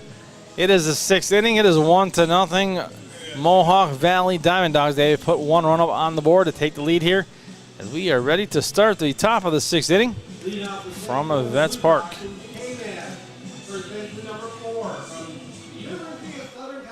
So Anthony Peritano will lead things off. So here is Anthony Peritano. He popped out in his first at bat, and he's a K-man here tonight. So if he strikes out, our fans are in for a special treat here. Some discount beverages on us here. And there is strike one. So 2 more strikes, and these fans are going to get quite the deal on some beverages. So no balls and 1 strike to Peritano. So Christopher Kalina are ready to wind and deliver on the 0-1. That one down low in the count now. 1 ball and 1 strike. So 1 ball, 1 strike to Peritano. It'll be Peritano, Avery Whitney, and Waldy Rodriguez. So the ball on a strike. Colina will step off the rubber.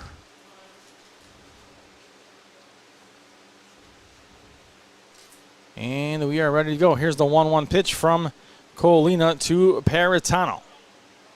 Looks in, long stare by Colina. He winds and delivers now. And that one is hit to right field for a base hit by Peritano. And the fans will have to wait maybe for the next time up for a tasty beverage deal. So Avery Whitney now the batter. Whitney struck out in his last at bat. That was just the second hit of the ball game for the Blue Sox. So Avery Whitney, a 200 hitter in the batter's box, ready to face Colina. Here's the pitch by Colina. Runner takes off. Here's the throw. And safe at second base is Peritano. Well, Peritano steals a base for the Blue Sox. That is steal number 7 on the season for Peritano.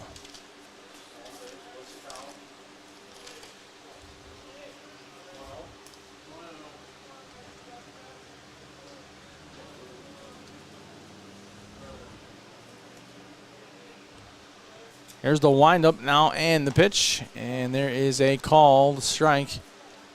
And the count 1-1 now to Whitney. Nobody out, runner on second base here for the Blue Sox. Top 6, 1-0. Mohawk Valley ahead.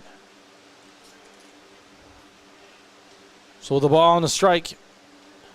Avery Whitney at the plate, hits it to third base, scoops it up, does the third baseman, Justin Hurd, and that is good for out number 1.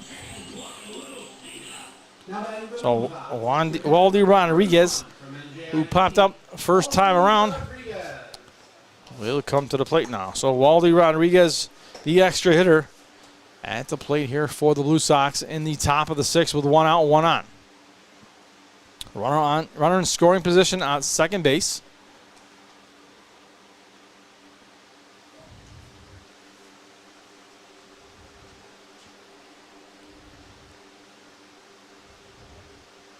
Here's the windup and pitch, and that is popped foul.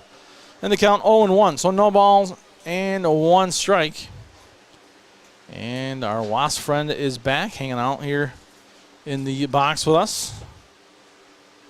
And we say, I hope they paid the price of admission, or they just snuck in here without paying. 0-1 the count. And that one misses, and the count 1-1. So 1 ball and 1 strike to Waldy Rodriguez. And after Rodriguez, we go back to the top of the order with James Turchi. Runner on second base for the Blue Sox is Peritano. 1 ball and 1 strike.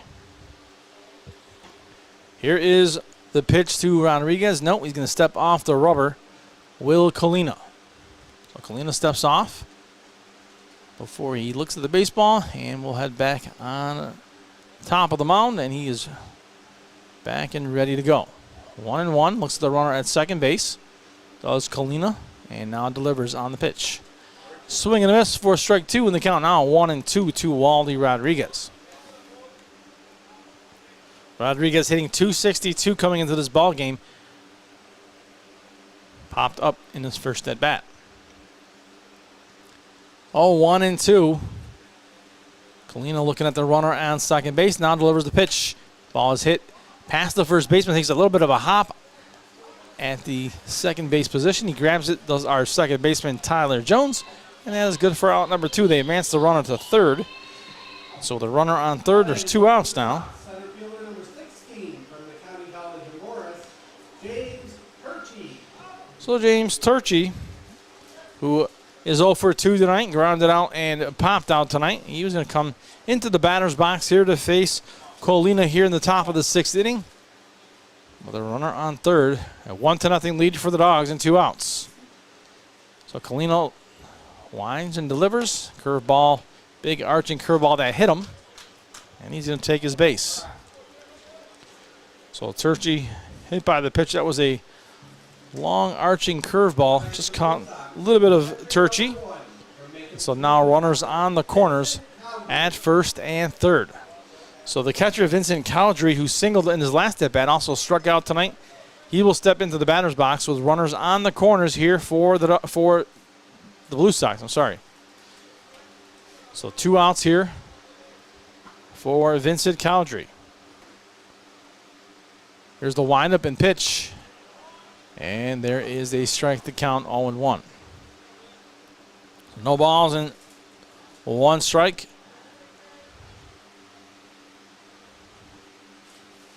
Kalina looks over his shoulder at the runner on first. And now delivers inside for ball 1 in the count, 1-1. Ball and a strike here to the number 2 hitter, Vincent Cowdrey. Cowdrey hitting .222 with 1 home run on the season. He's the catcher tonight for the Blue Sox. 1-1 pitch on its way. Runner takes off, and Nico Cerise is going to hang on to that. And now runners on the second and third here for the Blue Sox. So really first time tonight Kalina has faced any real troubles. 2-1 count here as he looks to finish it off and continue this game the way he has the rest of the game, allowing just 2 hits and no runs. 2-1 count here to Cowdrey. Kalina winds and delivers. Outside ball 3. So 3 balls and 1 strike. 1 spot remains open at first base here for the Blue Sox. 3-1 the count. Dogs lead 1-0, top 6. Here's the pitch. That is inside for ball 4. And that actually hit him. And that will load the bases now for the Dogs. So with that, here comes Coach Luby. We'll take a quick commercial break. Be back right after this. Hey fans, tell the world you are here at Veterans Memorial Park watching your Mohawk Valley DiamondDawgs. Share your experiences, connect with other fans, and gain behind-the-scenes access to your favorite team. For more information, visit mvdiamonddogs.com or like us on Facebook or follow us on Instagram and Twitter. And we are back. So quick trip out to the mound for Coach Luby. No change here as he's going to continue with his workhorse here. Colina, who's been pitching a gem all game here, allowing just 2 hits. He has loaded the bases here. First time he's really seen any trouble in this ball game. And let's see if he can work himself out of this jam here with a 1-0 lead. 2 outs. And again, bases loaded for Xavier Smith. Xavier Smith 0 for 2 tonight. Popped out, grounded out. But hitting .340 is Smith. So a big bat here at the plate for the Blue Sox. Hitting well all season has been Xavier Smith. So here is Smith with 2 outs at the plate. Right-handed batter is Xavier Smith. Again, .340 hitter is Smith. And he calls timeout and steps out.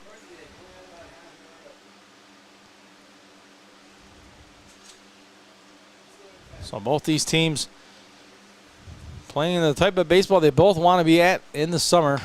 That ball is hit hard to left field, and left fielder takes a few steps back, makes the catch, And that will do it. That is the left fielder, John Calabrese. Makes the catch for the Dogs, ends the inning, no damage done. 1-0 the score remains. Bottom 6 coming up. Spring into action and get started on your home projects with Little Falls Lumber. Get your free estimate today for that project, big or small. Little Falls Lumber, they're always happy to help. Stop by one of our 3 convenient locations and speak to one of our knowledgeable salesmen about your next project.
Alrighty, fans, we are gearing up and ready to go here. Bottom 6 coming up here. Dogs lead 1-0. Great ball game we have going on here tonight at Veterans Memorial Park, just the way we like it. Mid-July, a playoff clash. The Blue Sox, the Mohawk Valley DiamondDawgs. Does not get much better than this. So here's John Calabrese. Calabrese at the plate, ready to go, and he is going to swing away at first pitch, and he'll put that into the glove of the left fielder for out number 1. So first pitch, 1 out here to start the bottom of the 6th.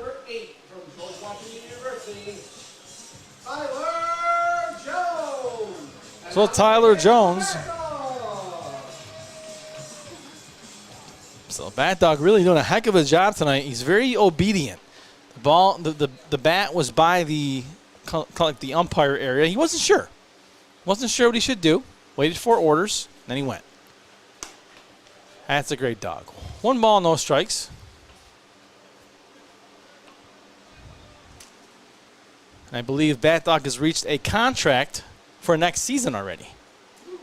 Yep, he signed an NIL deal. He will get extra bones. 1 ball, 1 strike. To Tyler Jones. A 1-1 the count here with a 1 out. Here's the pitch. And that one curves its way in, but not enough. And the count 2-1. So 2 balls and 1 strike to Tyler Jones. Jones having a scorcher of a season, 370, 2 home runs. Tonight 0-2. He struck out and popped out.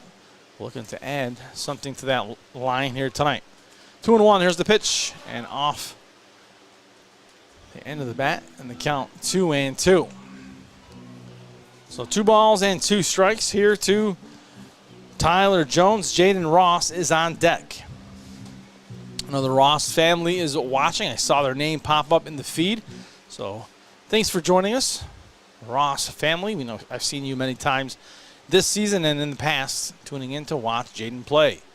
That one behind Tyler Jones is not the first time we've seen the ball behind the batters tonight. That's the secret pitch going on here tonight. Throw behind him. Get him off guard. 3-2 the count here to Tyler Jones. Jones steps back in the box with 1 out. Bottom 6, 1-0 Dogs. 3-2 pitch on its way here from Ackerman. He winds and delivers, and that's fouled off by Jones, and the count 3-2 remains. So 3 balls and 2 strikes It remains hot and humid here tonight in our Creative Outpost broadcast booth. 3-2.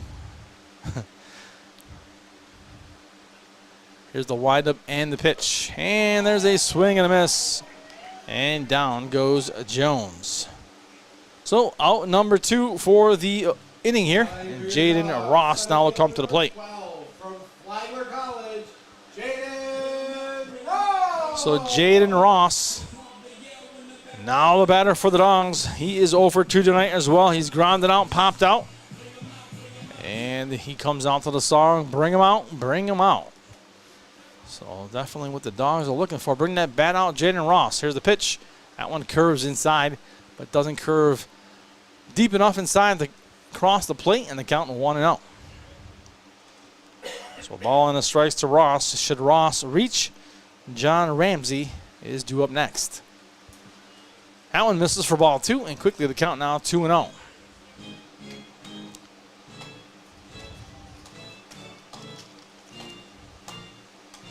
Ross hitting .250 on the season here for the Mohawk Valley. A 2-0 count. And here comes the pitch from Ekman. And there's a strike down the middle, catching a little bit of that inside corner. And the count now 2-1.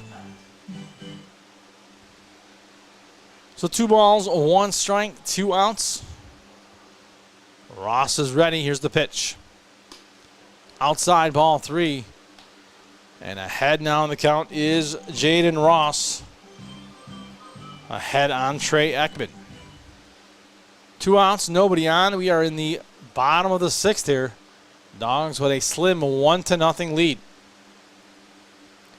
3-1, here's the pitch. And it's fouled off by Ross, so he continues to battle at the plate. Full count now, 3-2.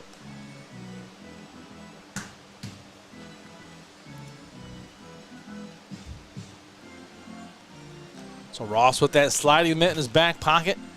Steps out momentarily, adjusts his batting gloves. And he'll step into the box now. We're ready to go to face Trey Ekman with a 3-2 count and 2 outs. Here's the pitch. High and inside, ball 4. He will take a walk. And the Ross now at first base after the walk. And that will give John Ramsey the opportunity here with 2 outs and a runner on first. No, John Ramsey. So our announcer getting a little excited. He's giving everybody calls out tonight, including the players that are not even batting. It's awesome. Call them all out. Last game of the season, he wants to give everyone some love here tonight. So John Ramsey. A little trip out to the mound by the catcher for Utica. That is Vincent Caldry. So yes, fans, hard to believe, last home game of the season here. We're hoping it's not the last one, but right now it is the last regular season home game. Hoping the Dawgs get into the playoffs, and for them to be back home, they're going to have to pull off an upset, I believe. But we will take it one game at a time. And again, there's that secret pitch behind them. We've seen that a couple times tonight, and normally you don't see that much during the game, but we've seen it probably 3 or 4 times tonight.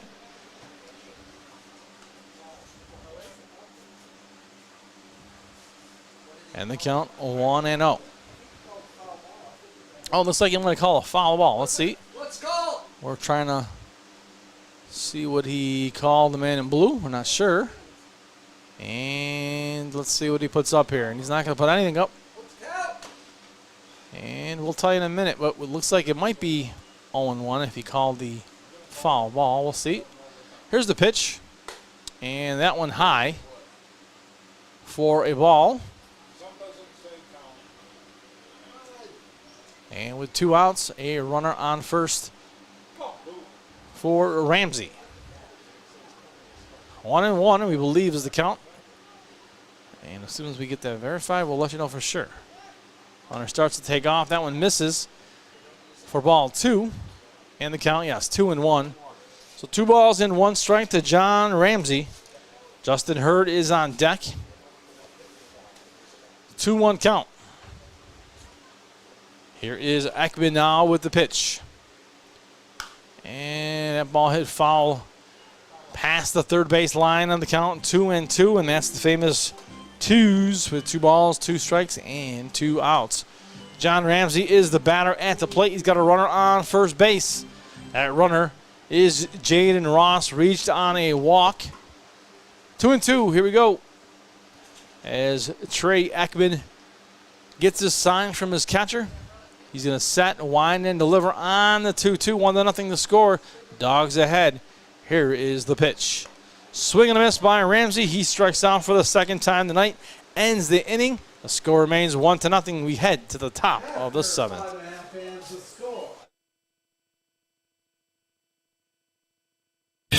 We know pools. Garrity Pools and Spa are the experts in building and creating backyard memories for thousands of families. Garrity takes pride in offering only the highest quality in-ground Pacific pool and radiant above-ground pools that are built for upstate New York weather. Garrity offers only the best with BioGuard chemicals to keep your pool sparkling clean. Visit the professionals at Garrity Pools and Spa, 234 South Caroline Street, Herkimer, or GarrityPools.com.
And we are back. Ryan Ulisse will lead things off here. Top 7. Dawgs hanging on a 1-0 lead here. Here's the pitch to Ulisse. And that one is popped into right field. The right fielder all the way to the wall. Bounces off the wall. Makes the throw in. And that's a stand-up double to start off the top of the 7th inning by Ryan Ulisse. Shortstop number 56 from Lafayette College, Matt Kalila. So Matt Kalila now the batter for the Blue Sox, as Ulisse wasted no time, steps up to the plate and hits a double out to right field. So here's Kalea, the shortstop, popped out and walked here tonight, right-handed batter with the runner on second base.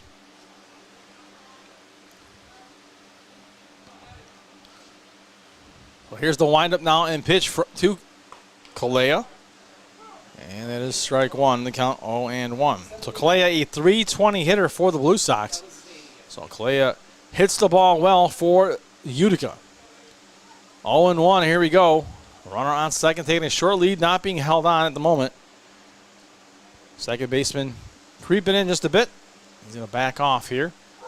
And that one curves in, but not enough. 1-1 the count. You may have heard a bark in the background, as we are real dogs here in Little Falls. 1-1.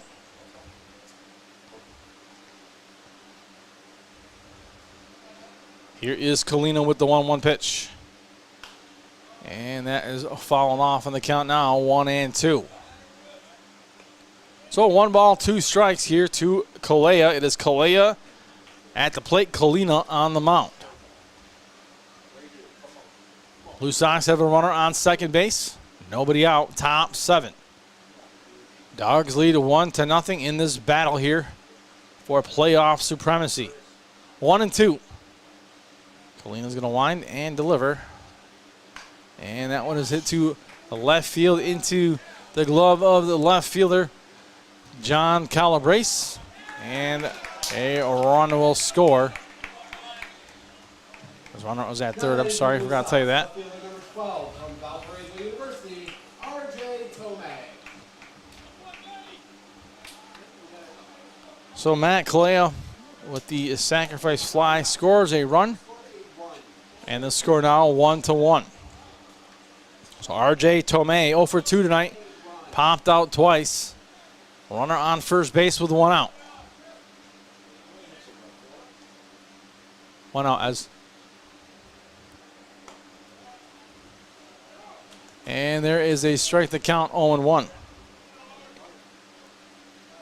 So no balls and 1 strike. And back to first goes the runner. And R.J. Tomei at the plate.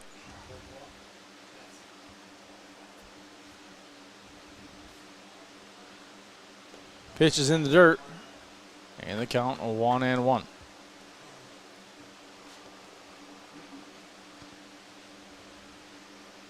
So a ball and a strike here to R.J. Tomei. As Colina sets, winds, and delivers with the 1-1 pitch. And they're going to say he went. And the count now 1-2. So 1 ball, 2 strikes to R.J. Tomei, who is 0 for 2 tonight. Back to first goes Colina, throws back. And the runner slides in quickly.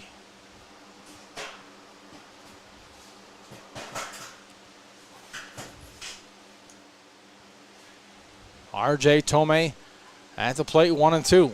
And swing and a miss. Here's the throw. And not in time. And the batter strikes out for out number 1, but runner is safe at second. Now batting for the Blue Sox, designated hitter number 55 from St. Thomas College, Max Beresford. So Max Beresford, who struck out his last time around, also grounded out here tonight. Steps up to the plate with a tie ball game, runner on second. And the pitch in for a strike to count 0-1. No balls and 1 strike here to Beresford. Paratano on deck. Top 7, 1-1 score. Colina still the starting pitcher in the ball game. Here delivers the pitch. And that ball is hit past third base. And that's going to allow a run to score. And a double by Beresford scores a run. And Utica has taken a 2-1 lead. And let's see how that's scored. And that's a single and an error. So Anthony Paratano will come to the plate. So that was scored a single and an error.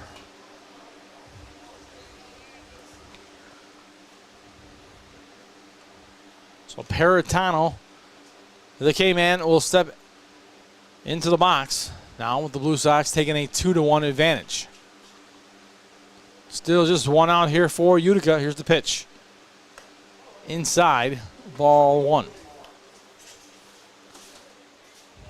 So 1 ball and no strikes here to Anthony Paratano. Hitting .206 on the evening is Paratano. Singled in his last at bat. 1-0. Colina looks at that runner at second base. And he's going to wind and deliver to Paratano. And there's a strike to count now, 1-1. A ball and a strike here to Paratano. Again, Paratano is tonight's strike K-man. 1-1. The count to Paratano. Colina winds, delivers, and that one is popped foul on the count, 1-2. 1 ball and 2 strikes to Paratano. Paratano a righty here, facing the righty in Colina. 1 ball and 2 strikes. A little bit of activity in the bullpen for Mohawk Valley. And off the rubber will step Colina and the runner will get back to second. So a ball and 2 strikes here to Peritano. One more strike, and our fans will get the discounted beverage prices. And that one almost hits them. And the count now 2-2. So 2 balls and 2 strikes here to Peritano. Avery Whitney on deck. 2-2 the count. Colina looks at the runner at second, and he's going to kick, wind, and deliver on the 2-2 pitch. Here it is, and ball hit to the shortstop. Tyler Jones picks it up. I'm sorry, not Tyler Jones, John Ramsey, and that is out number 2. The ground out to short by Peritano will bring up number 5, Avery Whitney. So Avery Whitney has grounded out and struck out here tonight. He's hitting 200 coming into this ball game here tonight. And he will step into the batter's box with a runner on third base, a 2-1 lead. And 2 outs here in the top of the 7th. So the Blue Sox finally got on the board here in the top of the 7th. They got 2 runs, and that is enough to give them the 1-run advantage. 2 runs, 4 hits, 1 error for the Blue Sox, 1-4-1 for Mohawk Valley. So with 2 outs, here's the pitch. Again, behind Whitney. We have seen that from both pitchers here tonight. Oh, 1-0 now to Avery Whitney. Waldy Rodriguez is on deck. So righty versus righty here. Colina versus Whitney. Colina winds, delivers, and misses for ball 2. So 2 balls and no strikes. 2 outs, runner on third base. That one misses for ball 3. The count now 3-0. So ahead in the count is the batter here against Colina. 3-0. Here's the pitch. And that misses for ball 4. So 4 straight pitches, 4 balls, and a walk to Avery Whitney. So Waldy Rodriguez now the batter. But before that, we are going to go to the bullpen. And we will take a break. Be back right after this. At GPO, we understand every member's journey is unique. That's why our employees take the time to listen, understand, and deliver personalized solutions that fit your life. From budgeting to borrowing, we're with you every step of the way. Your journey, our commitment. GPO Federal Credit Union, committed to excellence.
And we are back, fans. New pitcher on the mound for Mohawk Valley is Jack Montanay. So Waldy Rodriguez, the batter, Jack Montanay, the pitcher here with 2 outs. Montanay throws over to first, and the runner slides back quickly. So Jack Montanay from SUNY Poly.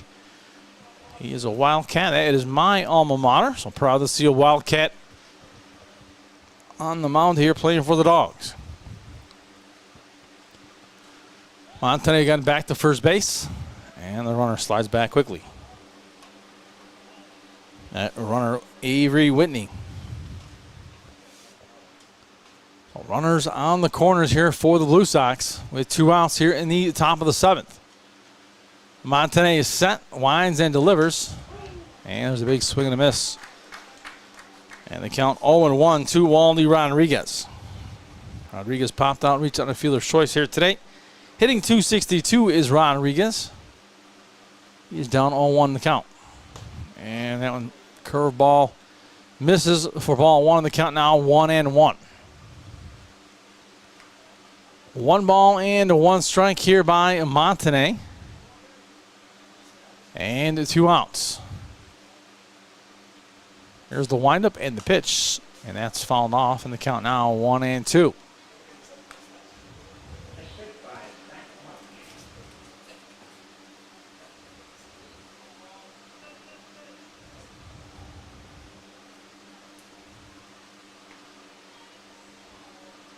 A 1-2. Here is the windup and the pitch. Down low for ball 2 in the count, even at 2-2. And deuces are wild again here in the Mohawk Valley tonight. 2 balls, 2 strikes, 2 outs, 2 runs for the Blue Sox, and 1 run for the Dawgs. 2-2 pitch. Here he comes to Waldy Rodriguez. Montanay delivers, and that one hits him in the hand, and that one looks like it hurt as Rodriguez goes down. And let's see if he is okay. He's going to head over to taking his gloves off, and he will head to first base. And James Turchi will be the batter. So runners now on all the bases here for the Blue Sox. And it looks like Waldy Rodriguez, if you're listening at home, mom and dad or relatives, looks like he is okay. He's at first base. So taking that one look to the hand. So with 2 outs, bases loaded here for Jack Montanay. Big opportunity here for the Blue Sox. A big opportunity for Jack Montanay to get out of this inning here for the Dawgs. That one floats across for strike 1 to James Turchi. So James Turchi, top of the order here for the Blue Sox here in the top of the 7th. 2-1 is the score. Blue Sox ahead, bases loaded as SUNY Wildcat Jack Montanay on the mound. 1-1 now the count. James Turchi at the plate. He was hit by a pitch in his last at-bat, popped out and grounded out tonight, hitting .360 coming into this ball game. 1-1 now the count. Montanay delivers the pitch, and that one is popped up into right field. Ethan Hughes is there. Takes a few steps, makes the grab, ends the inning. And a 2-run score for the Blue Sox. They take a 2-1 advantage as we head to the bottom of the 7th.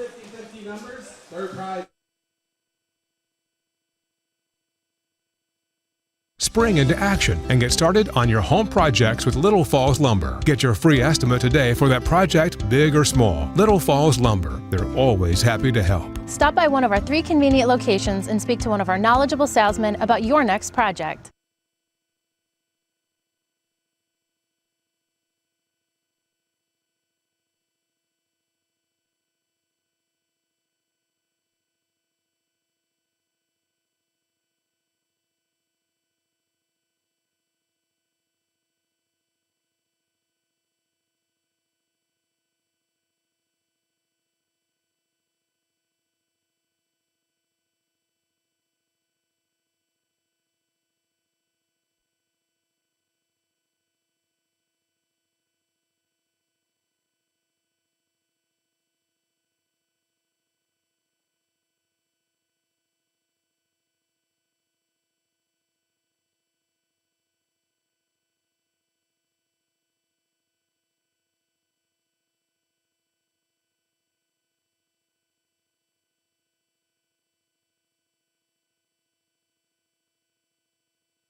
And we are back for the bottom of the 7th. Justin Hurd will lead things off, but we have a new pitcher on the mound for the Blue Sox. That is Matthew Callahan. So Matthew Callahan now pitching. Callahan with a 6.75 ERA for the Blue Sox. He comes into this ball game with a 2-1 lead here in the bottom of the 7th. So Justin Hurd will lead things off. He'll be followed by Ian Oschlager and Nico Soris here in this inning. So bottom 7th here from Vets Memorial Park. Dawgs down just 2-1. And here we go with a new pitcher on the mound with Callahan, Matthew Callahan, a righty against Justin Hurd. Hurd has struck out twice here tonight, both swinging. Here's the pitch. And right down the middle, strike 1 to Hurd in the count, 0-1. So no balls and 1 strike to Justin Hurd as Callahan looks in. Takes a long look at his catcher. And he will step off the rubber and reset. It looks like he's looking in. He's set and ready to go. Has his pitch and will deliver on the 0-1 here to Hurd. And there is a strike 2, and the count quickly 0-2. That one caught the inside portion of the plate. And the count 0-2. So no balls and 2 strikes here to Justin Hurd. Matthew Callahan, the new pitcher on the mound for the Blue Sox. Callahan comes in with a 2-1 lead here in the bottom of the 7th. Here's the windup and the pitch. And that one misses. The catcher thought he had it. And not just yet, says the umpire. 1-2 the count. Catcher was looking to throw down to first base. He thought he had the strikeout. So 1 ball and 2 strikes to Hurd. Hurd trying to avoid his 3rd strikeout of the evening. 1-2, here's the pitch. And there is a called strike 3 and caught the outside portion of the plate, and that is the 3rd strikeout for Hurd tonight. First one looking. And so Ian Oschlager, who has singled twice tonight, he is 2 for 2, is Oschlager. He's going to step into the box here with the 1 out and nobody on here in the bottom of the 7th. Dawgs need 1 run to tie this thing up. 2 runs late by the Blue Sox have given them the lead. Here's the pitch to Oschlager, and he swings on that one, and it is popped up to center field, and a sliding catch by the center fielder. He makes the grab out there in the center field. Don's Turchi for out number 2. So Nico Soris now the batter.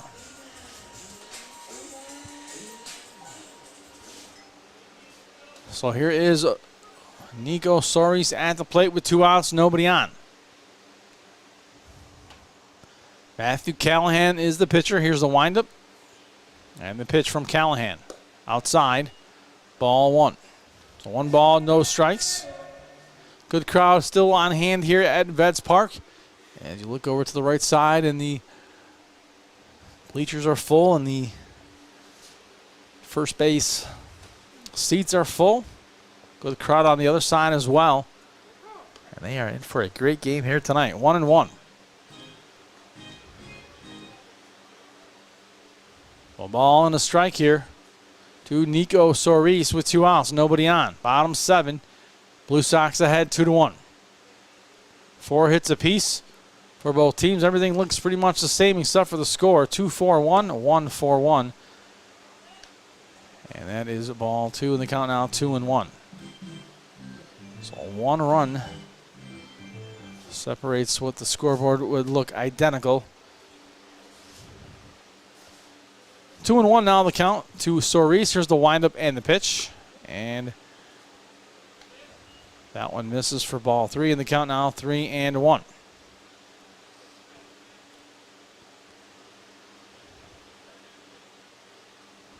Three-one count with 2 outs. Callahan sets now. Will wind and deliver to Soris on the 3-1 pitch. Swing and a miss for strike 2. And the count now full at 3-2.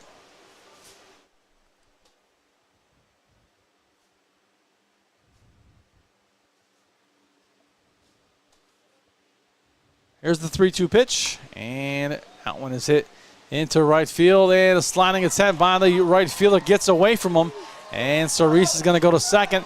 Going to head all the way to third, as this one was trouble for the right fielder. And just like that, all the way to third is Nico Cerise.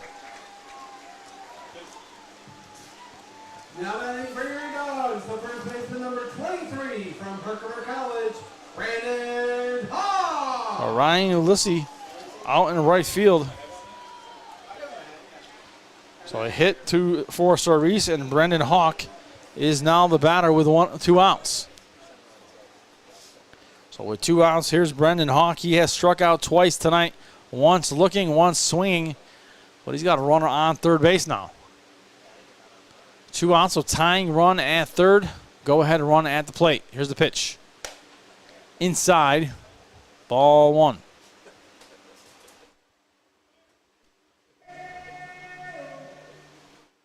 A 1 ball and no strikes here to Brendan Hawk. Callahan winds and delivers, and that is popped up by Hawk. This could be trouble, and it drops in front of the right fielder, and a run scores. Ball game tied after the hit from Brendan Hawk. So Hawk with a RBI single, and this game is knotted at 2 again. So Ethan Hughes and now the batter for the Dogs with still 2 outs. But now the ball game tied at 2 with a runner on first. So Ethan Hughes, 2 strikeouts tonight and a pop fly. And he's at the plate here against Matthew Callahan. Here's the pitch from Callahan. And there's a strike, the count, 0-1. So no ball, 1 strike, 2 outs. Dogs have managed to tie this game up 2-2 here in the bottom of the 7th, looking for more. Here's the pitch from Callahan. And there is strike 2 in the count quickly. 0-2 now to Hughes. Well, no balls and 2 strikes. Ethan Hughes the batter.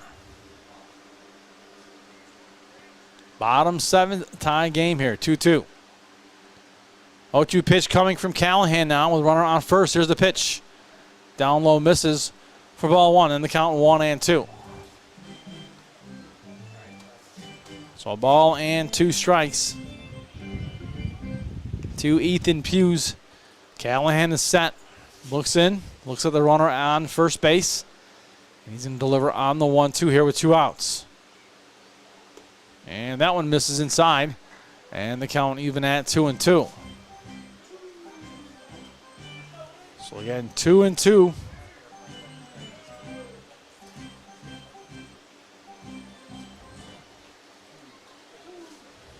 Here's the 2-2 pitch now from Callahan to Hughes. Runner on first, taking a short lead.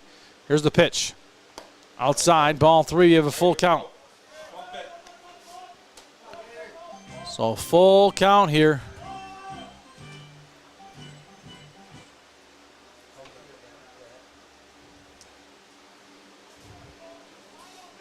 Three and 2. Here's the windup and the pitch. And foul tip. And the count remains 3-2.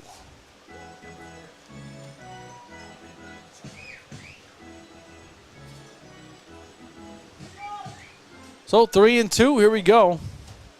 Matthew Callahan, Ethan Hughes. Runner on first, 2 outs. Bottom 7, 2-2 score. Callahan winds and delivers. That ball's popped high into left field. This could be trouble. And nope, makes the catch as a center fielder. Ends the inning. Dogs put up 1, tie this game 2-2. We head to the 8th.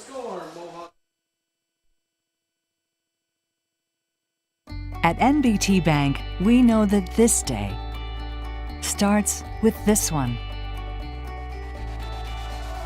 This day starts with this one. Because no matter how unforgettable the extraordinary days are, there's a lot of every day that leads up to them. You can count on NBT Bank to help you get started. NBT Bank. It starts here.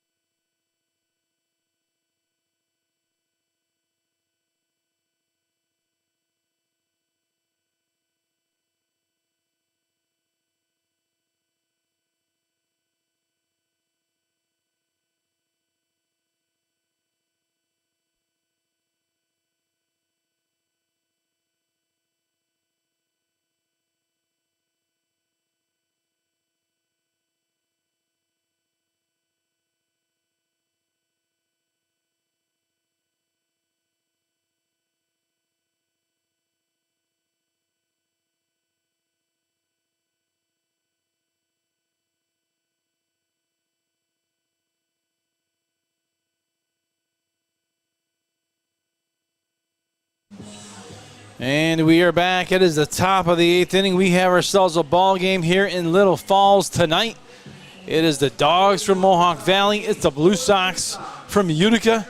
It is the PGCBL, and we are playing some good baseball here tonight at Vets Memorial Park. So Vincent Caldry will lead things off. It'll be Xavier Smith following that, and Ryan Ulysses here in the top of the 8th. On the mound for Mohawk Valley, Jack Montanay. And that's fouled off for strike one to Vincent Caldry, the catcher. And in case you haven't been tuning in all game long, I'm going to try and tell you the playoff scenario right now as it stands. Both Utica and Mohawk Valley hanging on to those final 2 playoff spots, 3rd and 4th. There's a swing and a miss by Caldry in the count 0-2. So top 4 teams are in. Amsterdam has already clinched the division title. Saugerties looks like they're going to most likely pick up 2nd place and hang on to that. And 3rd and 4th separated by a half game right now as it stands. Utica a half game lead over Mohawk Valley. 1-2. Here's the pitch. And behind all of them, there's a ball on the count 2-2. Behind all of them is Boonville. And for them to make the playoffs, they're going to have to make a little bit of a run as they are sitting in 5th place. And their record is a little tough. They are 17-21, 12 games back. They have lost 10 straight. So they are 3 games back of Mohawk Valley for the final playoff spot. So Boonville sitting 3 games back of Mohawk Valley. So right now it looks like Utica and Mohawk Valley in the driver's seat. They can take care of the business, win some games this following week. They should be in good shape for the final 2 spots. 3-2 the count, and just a matter of who gets 3rd, who gets 4th. And that's a big deal because Amsterdam's sitting at 1. Saugerty's sitting at 2. I don't know who you want to play. Those are 2 good teams. So either team will be a tough out. But 1 game playoff, anything is possible. And there is ball 4. And so Caldry will take his base. And Xavier Smith now will come to the plate. And it looks like they're going to go with the bullpen as Coach Luby comes out, makes the sign, and we will be back after this commercial break. Back after this. If you're looking for some shopping and dining, head on over to Canal Place, where you will find quaint shops, galleries, restaurants, and inns situated in the old mill buildings and storefronts along the waterfront of Canal Place.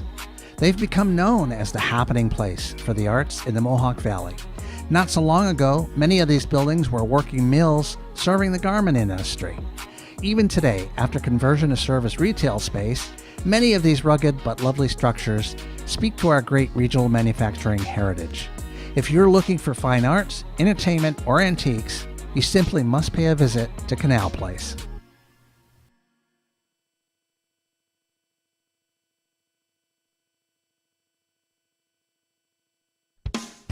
Some people might think that the tire shop in Canajoharie only does tires. Nah, that's only their name. The tire shop does so much more. Oil changes, custom wheels, interstate batteries, computer wheel balancing, tire repair service and recapping, auto accessories, tire chains, ag bags, bale and net wrap, and much more. And when it comes to tires, the tire shop in Canajoharie also does so much more. Lawn and garden tires, off the road, backhoe, loader tires, log skidder, agricultural, ATV and UTV tires, and on the farm tire services. The tire shop is a multi-line new tire dealer. That means they're quite a choice for top brand name tires for your car, truck, SUV, semi-tractor, and trailer, all at great prices. They're also a Goodyear national accounts and state contract pricing location. Financing available too. Find more information and a list of services at thetireshop.biz. Thetireshop.biz. Open Monday through Saturday, 8 to 6. Yes, Saturday, 8 a.m. to 6 p.m. The Tire Shop, 155 Erie Boulevard in Canajoharie.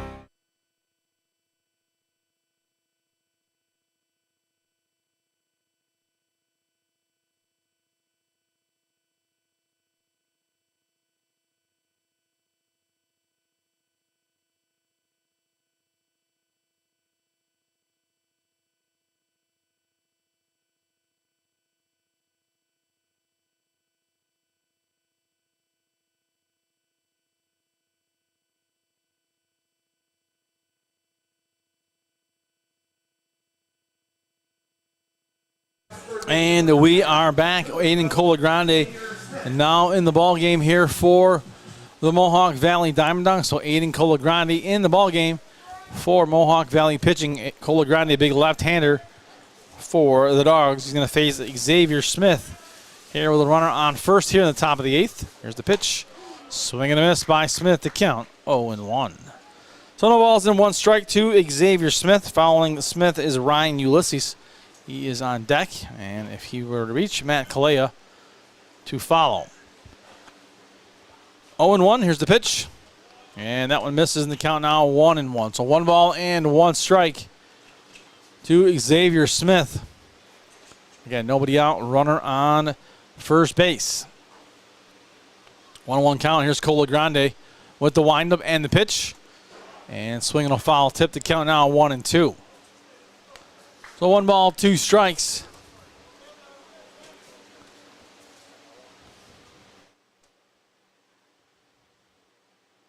Colagrande now sets. Looks in and it will deliver on the 1-2. Here's the windup and the pitch. And that is fouled off and the count remains one ball and two strikes. So Smith back in the box, ready to go. Smith hitting .340 coming into the ball game. He's 0 for 3 tonight. 1-2. Runner on first taking a short lead. And there is call, strike three, and down goes Smith as he watches that one sail by for out number one. Right fielder number 15 from Lafayette College, Ryan Ulysses. So Ryan Ulysses now the batter. Ulysses reached early in the ball game, and he is now at the plate with a one out and a runner on first. 2-2 is the score. We are in the top of the eighth inning here from Vets Park. Here's the pitch by Colagrande. There is strike one. So no balls and one strike to Ulysses, hitting .306. 0-1. So no ball and one strike. No balls and one strike. The one out.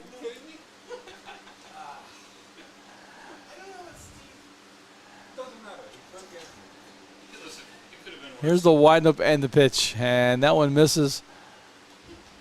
And the count now 1-1. The heat getting to us tonight up here as we are starting to lose brain power. We are laughing at ourselves up here tonight. 1-1. Dehydrated, probably a little bit. Forgetting names, getting them mixed up, all kinds of things going on. There's a swing and a miss in the count 1-2. So one ball, two strikes. As we limp along here trying to get to the last game of this home season here. 1-2. Here's the 1-2 pitch from Cola Grande, and there's a swing and a miss for strike 3 and out number 2. So Ryan Ulysses strikes out for out number 2, and Matt Kalea now will come to the plate. Now batting for the Blue Sox, shortstop number 56 from Lafayette College, Matt Kalala. So Kalala, a .320 hitter for the Blue Sox. 2 outs here, and he will step into the box with a runner on first facing Cola Grande. Ball is hit on the ground to short. Ramsey picks it up, throws on over. Big throw. It's high, but he makes the grab. And that does it for the inning. We remain tied 2-2. We head to the bottom of the 8th. Dogs are coming up. Stay tuned. Visit the Daily Post and stay connected with the latest news, information, and events in the Mohawk Valley. Our mission is to generate interest in the area and connect residents in a more meaningful way by facilitating deeper conversations about how these stories will shape the future of the Mohawk Valley. Join thousands of weekly visitors who stay up to date with feature stories, interviews, videos, our event calendar, and print publication, the Mohawk Valley Express. It's about timely local news for the community, keeping citizens informed about important issues, telling about the people who live and work here, and giving locally owned businesses the opportunity to reach a very targeted audience of locals and tourists alike. It's a whole new form of media-rich content developed specifically for today's mobile lifestyle and listeners. You can download our iOS app in the iTunes Store, listen to our podcast, or sign up for our weekly email newsletter. Stop by today at thedailypost.digital. You'll be glad you did.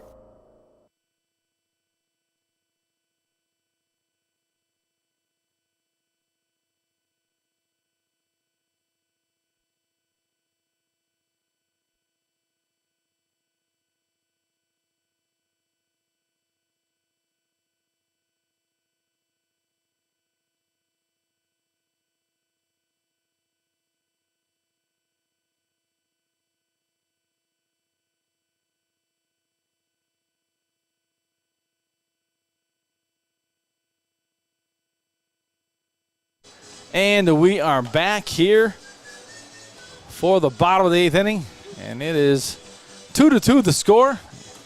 And you got it. It's the Utica Blue Sox. It's the Mohawk Valley DiamondDawgs. These two teams put it all on the table when they play each other. Left fielder number 3 from Bucknell University, John Calabrese. So here is John Calabrese. And Calabrese will step into the batter's box here against Callahan here in the bottom of the 8th. Ball game tied 2-2. Might as well be 0-0. Here's the windup now and the pitch from Callahan. And that one misses for ball 1, and the count 1-0. So a tough week. If you look at who passed away this week, Ozzy Osbourne, Hulk Hogan, and Malcolm Jamal Warner. That's like my childhood right there. My childhood passed away in 3 days. Unbelievable. 2 balls and no strikes. So my condolences to all 3 of those families. So if you guys are listening to the broadcast, my apologies. If not, I hope the word gets back to you. So very sad to see that. 2 balls, no strikes. Here's the pitch outside, and the count now 3-0. 2 weeks after Hulk slammed Andre, I was born. So. Well, there you go. See? Coincidence? Slammed him so hard, I popped out. It literally was the slammer girl in the world. 3-0 count to Calabrese. Here comes the windup now and the pitch by Callahan. And that one misses for ball 4. And a runner is on here for the Dogs in the bottom of the 8th.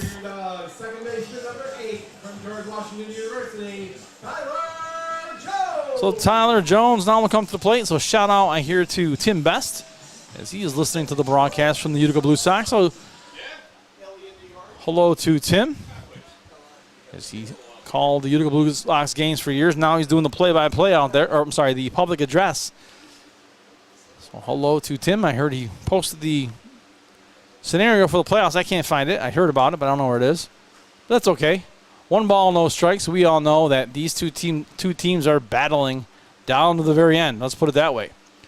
1-0 the count, and every time these two teams lace it up, you know it is going to be a contest because these teams just go at it. Dogs and socks don't get along. I mean, you know what happens when you have a dog and you have socks laying around, right? The dog picks up the socks. The dog starts carrying the socks around. Sometimes the socks will slap the dogs. It happens. Sometimes the dogs will wear socks. And a little trip on the mound. Conference on the mound is over between the infield and the pitcher, and we will do it all again here with a 1-0 count. So Tyler Jones, the batter for Mohawk Valley, with a runner on first. That runner is the go-ahead run for Mohawk Valley, bottom of the 8th. As this one's obviously going to come down to the last 2 innings or more. 1-0. We will take it an inning at a time here. And we are in the bottom of the 8th right now with a score tied at 2. That one sails across for strike 1. The count now even at 1-1 to Tyler Jones. We said all along, Tyler Jones having a scorcher of a season here in Little Falls. He came here, they dropped him off in Little Falls, and he's been nothing but fantastic here for Mohawk Valley. So I take it he likes it here. 1 ball and 1 strike. I was talking to Tyler, I think it was the very beginning of the season, and he is from the Long Island area. So he was telling me about how he went down to the local farm. He was driving around, kind of exploring the area, and that one misses for ball. That one in for a strike. The count 1-2. He was exploring the area. He found a farm, saw a sign that said fresh eggs. He stopped in. They were like, I don't know, $3 a dozen. He's like, what? $3 a dozen? He bought like 4 because he has lots of scrambled eggs in the morning. That's dinner for these kids sometimes.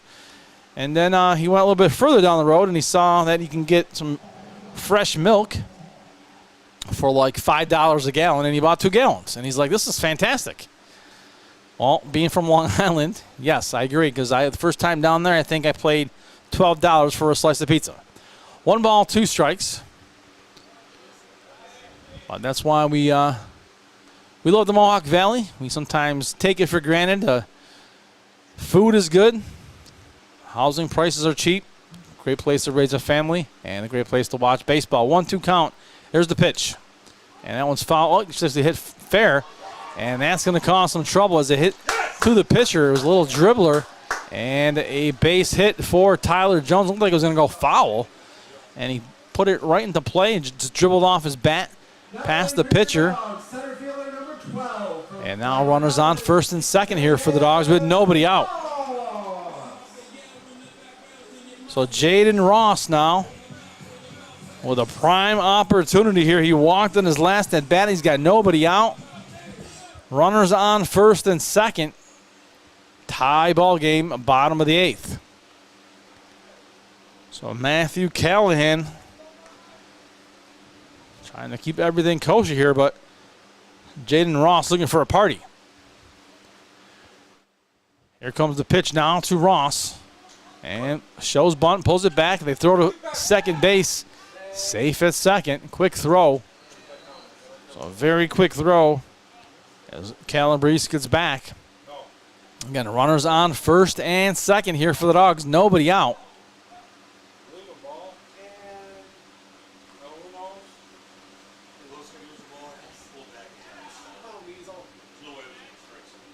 So I believe the count 1-0 here to Jaden Ross. We didn't get a sign from the umpire, so we're going to go with a ball 1.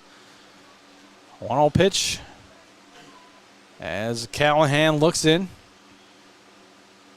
And he looks at the runner at second. Takes a long stare before he delivers on the 1-0. Shows bunt again, pulls it back. And the count now 2-0. So 2 balls and no strikes. Jaden Ross looking to move the runners over in scoring position at second and third. Again, nobody out here with Ross at the plate. 2-0 count.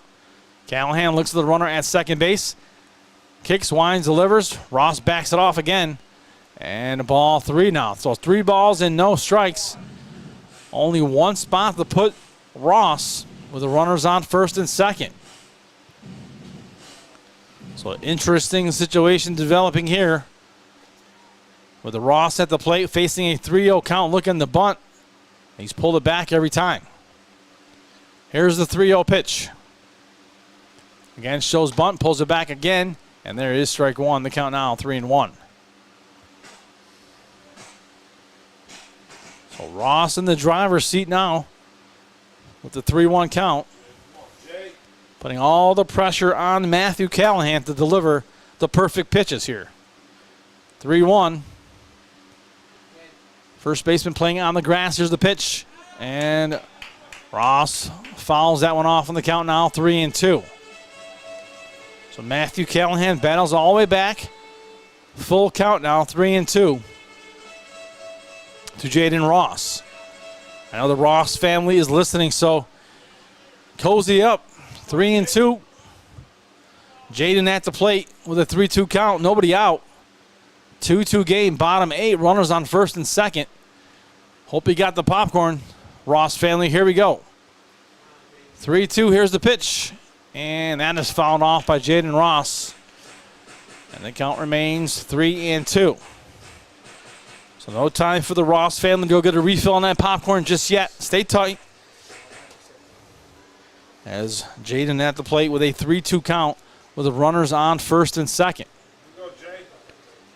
2-2 score, nobody out. Here comes the windup and pitch from Callahan to Ross, 3-2. Callahan delivers now, and that one is hit into right field. It's going to drop fair, and they're going to send a runner, and that is the go-ahead runner for the Dogs. So Jaden Ross with the RBI single, and the Dogs have taken the 3-2 lead here in the bottom of the 8th. So Jaden Ross comes through.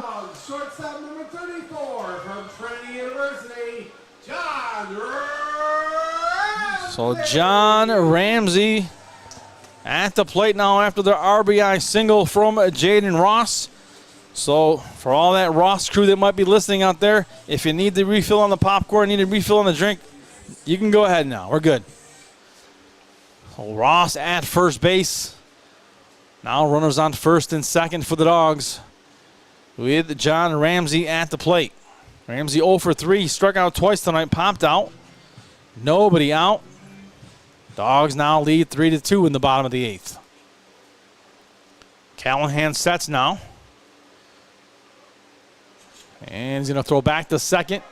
And that one gets away into center field. Everybody advances. And runners now on second and third for John Ramsey with nobody out. So things starting to either fall apart here for the Blue Sox or come together here for Mohawk Valley. You decide. 3 balls and 2 strikes. Nope, sorry. The score is 3-2. Sorry, my fault. Getting a little carried away. John Ramsey at the plate with the runners on second and third. And Matthew Callahan, the pitcher on the mound. Still nobody out here for the Dogs. Bottom of the 8th, 3-2 score. Matthew Callahan now looks in. He's going to set. Glances at the runner on second base, not being held on. Here's the windup and the pitch. And that one misses for ball 1, the count 1-0. So 1 ball and no strikes. Here to Ramsey, the shortstop. 1-0 count. Callahan's going to set, wind, deliver on the 1-0, and hit past the diving second baseman. Here's 1 run. And now on number 2 comes across, and the Dogs have added to the lead and now lead 5-2. So John Ramsey snuck that one past the diving second baseman and have extended this lead to 5-2 now in the bottom of the 8th. So Justin Hurd now will come to the plate for Mohawk Valley. Still nobody out. 5-2 the score. And a runner on first base by way of John Ramsey. So here is Hurd, and that one gets away from the first baseman. So Ramsey's going to go to second base. So the blunders continue here for the Blue Sox. And the Dawgs continuing to cash in. I mean, when you leave the gate open, the Dawgs will come out.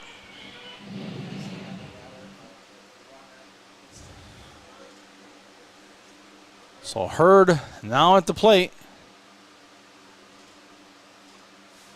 Again, nobody out. Hurd wants to be heard here. Here's the pitch. And swing and a miss by Justin Hurd, the count 0-1. So no balls and one strike.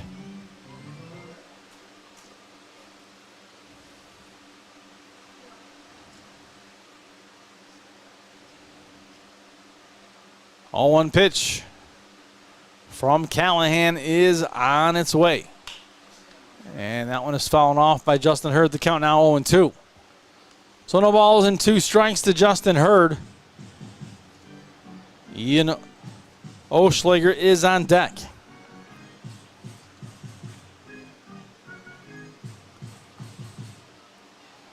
Oh and 2 now. Hurd looking for his first hit of the game. 0 for 3 tonight. Bunch of strikeouts. Here's the 0-2 pitch coming to Justin Hurd from Callahan. And that one misses inside for ball one. The count 1-2. 1 ball and 2 strikes.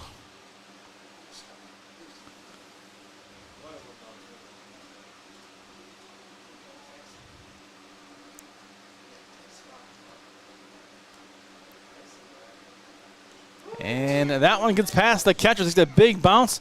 And that's going to advance the runner all the way to third base now. So the troubles continue here as Ramsey now at third base with nobody out. So Hurd at the plate with a 2-2 count. And another runner on third base as the Dawgs look to add some more here in the bottom of the 8th. Already tacked on 3 runs here. Looking for some more. 2-2. Justin Hurd ready to go. Callahan now sets, delivers on the 2-2. Inside, ball 3, full count. So 3 balls and 2 strikes.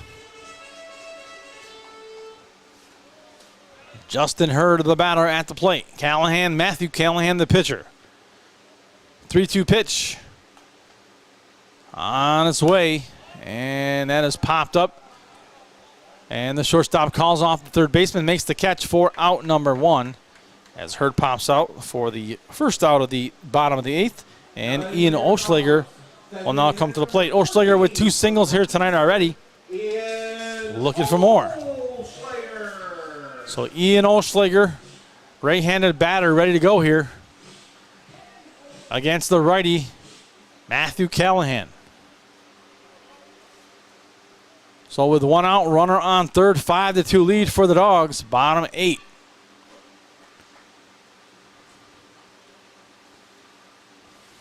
Callahan winds and delivers down low for a strike in the count, 0-1. No balls and 1 strike, 1 out.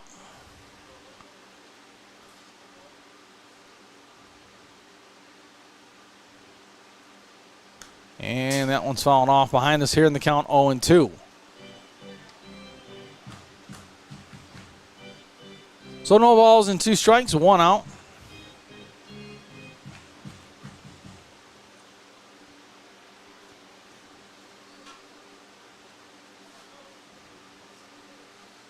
Oh, 2 pitch. On its way now to Oschlager. And that one misses for ball 1, the count 1-2. 1 ball and 2 strikes now.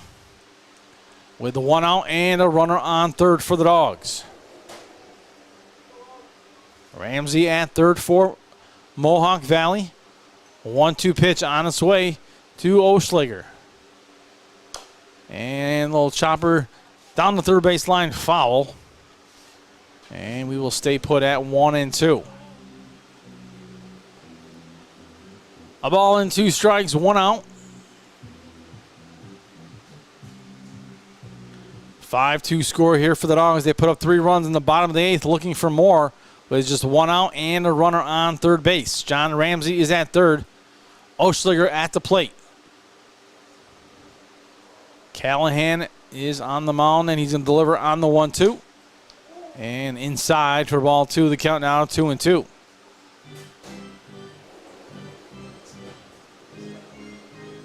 Two balls and 2 strikes to Ian Oschlager as he continues the battle here and is at bat against Callahan. 2-2, 1 out.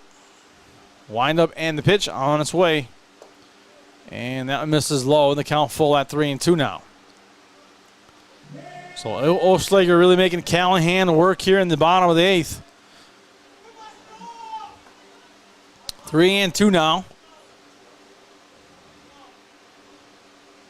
Callahan looks in, grabs his sign from his catcher, and he's going to kick, wind, and deliver on the 3-2 with a runner on third base.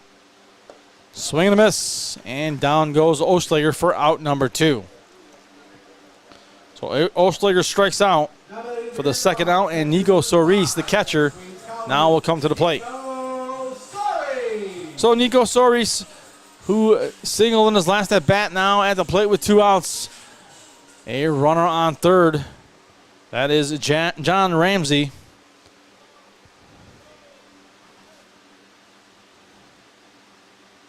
So the Ramsey at third here is Soris with 2 outs. And he lines it into right field for a single. That's going to score Ramsey. And another run for the Dogs as Soris is going to head all the way to second. And he reaches safely. And the Dogs take a 6-2 advantage. So Brendan Hawk, who singled last time around, he is going to step in here for the Dogs with 2 outs and a runner on second base and a 6-2 lead here in the bottom of the 8th inning. So Dogs continuing to pile it on here. So 4 runs thus far in the bottom of the 8th inning for Mohawk Valley. They've taken a 6-2 lead. 4-run advantage all coming here in the bottom of the 8th as we were not at 2-2 as we came into the bottom of the 8th inning. 6-2 is the score. And here's the pitch to Hawk. That one misses, ball 1. And the count 1-0. So 1 ball and no strikes here to Brendan Hawk in a long bottom of the 8th inning here for the Blue Sox. Long is good for Mohawk Valley. Long not so good for Utica. There's a swing and a miss. The count now 1-1 to Hawk. Should Hawk reach, we'll be back to the top of the order. 1-1 with 2 outs. A runner on second base is Nico Soris, the catcher. Callahan now on the 1-1. And they throw to second base. Runner takes off to third. And they get him at third. And a dismal inning ends for Utica. Great inning for Mohawk Valley, though. They put up 4 runs, and they lead 6-2, and it'll be Aiden Colagrande who's going to come back into this game in the top of the 9th to try to shut it down. Little Falls, New York combines the charms of a small town with the conveniences of a much larger city.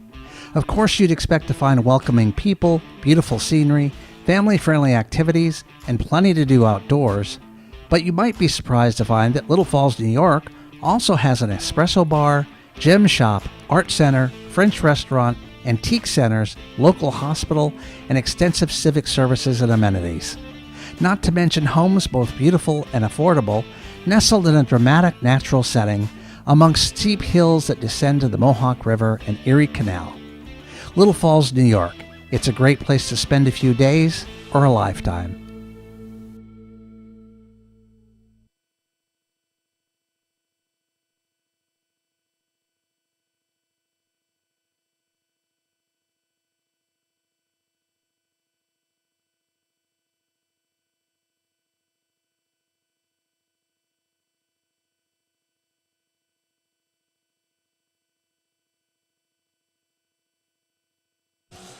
And we are back. It is the top of the 9th inning.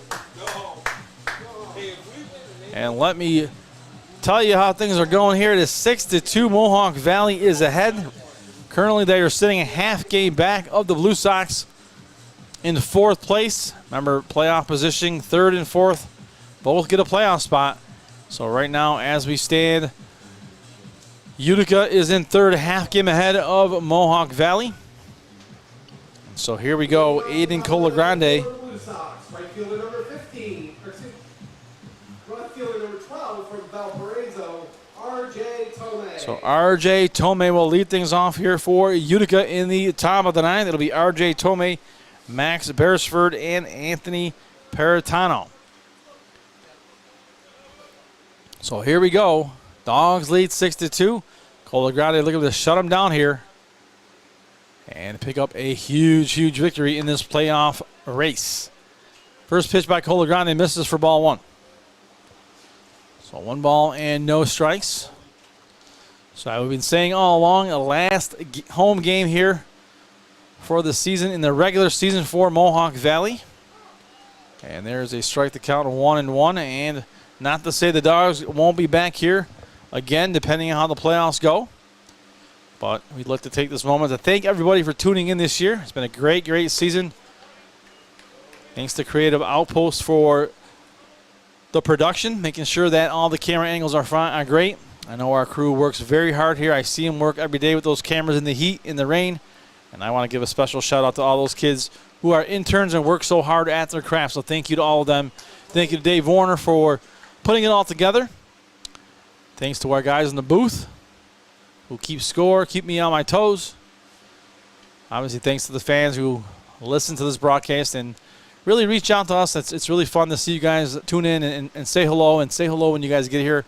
It's much appreciated, and appreciate the kind words. 2 balls and 2 strikes, and 3 balls and 2 strikes. As you know, it's been a tough season for us here tonight in the booth all season, as we are missing our partner in crime, Lou Pirana, who is our play-by-play guy. And this season's kind of been dedicated to him, as he, obviously, we mentioned it before, passed away right before the start of the season. He would love no better place to be than to be here in the booth with us. And there's a swing and a miss for the out. And like I said, Lou loved his baseball, loved his dogs, and he'd be happy as a clam here on a hot night, sweating, watching baseball. So, Lou, we know you're up there listening, and we hope you're well. So with 1 out, Colagrande is looking to shut this thing down here. Here's the pitch, and that one in for a strike to count, 0-1. So no balls and 1 strike. Here's the windup and the pitch, and that is in the dirt for ball 1 in the count now, 1-1. 1 ball and 1 strike, nobody on here, top of the 9th. Dogs have added 4 runs in the bottom half of the 8th, and all they need is 2 more outs to shut this thing down and to jump ahead in 3rd place. And that ball hit to right field. Right fielder backing up is Ethan Hughes, and that one bounces past him. And a runner now on second base for the Blue Sox. So that's what the Blue Sox needed to get on base to keep the inning going. First baseman number 4 from the University of Southern California, Anthony Peritano. So Anthony Peritano now the batter. As Peritano was our K-man, but wasn't able to do it before we had to shut things down here, because obviously alcoholic beverages can only be sold for a certain time. But you know what? We'll still cheer him on as our K-man here tonight. He hasn't done it yet, but I'm sure the fans will give him a rounding applause if he does. Especially the fans sitting to my right here, who are mostly DiamondDawgs fans. Fans to the left are mostly the Blue Sox fans. Good crowd on both sides, really. And there's a swing and a miss to count, 0-1. A lot of fans. Both fans travel well, as we were in Utica the other night, and good contingent from Mohawk Valley was in Utica to watch the game. Beautiful field in Mohawk Valley. They have the new turf out there, so congratulations to Utica on that project. But again, a lot of Mohawk Valley DiamondDawgs fans made the trip. Our own Ezzo was there. He works obviously on the road with the Dogs. I made the trip with my family as well. It was a good time. Outcome wasn't really what we were looking for, but that's okay. We had a good time. 0-2, as it was pink night at the park. And there's a grounder. Hit the short. He drops it, picks it up, throws on over. And there is out number 2. So Ramsey dropped it at first, got his composure, and threw over to first for out number 2. So down to their final out now are the Blue Sox. Number 5 of the County College of Morris, Avery Whitney. So Avery Whitney, now the batter with 2 outs here. So final out here for Utica. If they want to keep going here and continue, they got to put this ball on the plate or reach safely. Well, LeGrande looking to do otherwise. So fans, remember, this will be our last broadcast unless we get a home playoff game. So if we do, stay tuned to our Facebook page. Stay tuned to our all our social media outlets, Facebook, Twitter, Instagram. We will post that. You'll know for sure. We'll be posting. You'll know. I guarantee you'll know if there's another game that we'll be calling. But throughout this next week, make sure you tune in. Watch our social media. We will be posting highlights and things throughout to let you know how the Dogs are doing while they're on the road and they finish up. And so we'll be keeping you posted all the rest of the way. As we know, you'll all be sitting on the edge of your seats just like us, refreshing those Twitter feeds, refreshing the Facebook posts. And make sure you tune into the games that are being broadcast by the other teams as well. Those guys do a great job at other ballparks, so make sure you check it out. Find those feeds, and we'll try to share those as well to make sure you can listen throughout the way, because we know we all love our Dogs, home or away. So 3 balls and 1 strike. Here's the pitch, and that one misses for ball 4. And so we're going to at least get one more batter here. So we'll see. Cole LeGrande can do it with the next batter. So Waldy Rodriguez now the batter for Cole LeGrande. Cole LeGrande needs just one more. Runners on the corners with 2 outs. So here's Cole LeGrande out with the windup, the pitch. And that ball is hit down the first base line, foul. The first baseman almost snagged it before it went foul. And the count is 0-1. Well, no balls and 1 strike.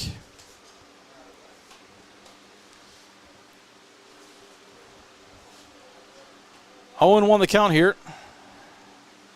Here's the windup and pitch by Cole LeGrande. That misses.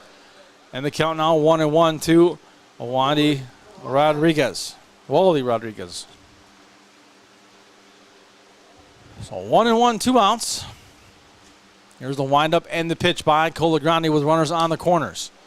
And that is fallen off the count 1-2. So down to their final strike here is the Blue Sox. Cole LeGrande looking for one more. He's going to reach back and give it all he's got here to try to get strike 3. So he looks in, reaches back in his arsenal, and delivers. 1-2. And ball is hit on the ground, gets past the second baseman for a base hit. They score a run, do the Blue Sox, and the inning continues. So 6-3 the score now.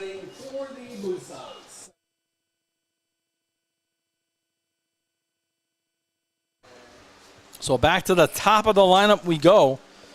And it'll be James Turchi now. So Dogs still lead 6-3. But now with the runners on first and second, Turchi actually represents the tying run at the plate. So Turchi hitting .360 as he entered this ball game tonight. He is the best hitter for the Blue Sox, leading them in batting average. No home runs. So 2 outs. Here is Cole LeGrande. And there's a strike, the count 0-1. So no balls and 1 strike, 2 outs. One more needed here for Mohawk Valley. Cole LeGrande looking to close this game out. 0-1 pitch. Here it is. And that one misses in the count 1-1. 1 ball and 1 strike, 2 outs here to Turchi.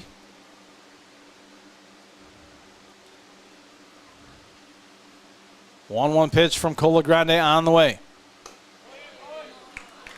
And the count now is 2-1. Runners on first and second.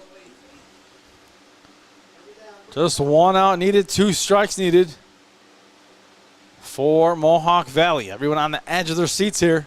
2-1 pitch. That one misses. 3 balls and 1 strike. So only one spot to put Turchi. If he were to walk here, things will get interesting.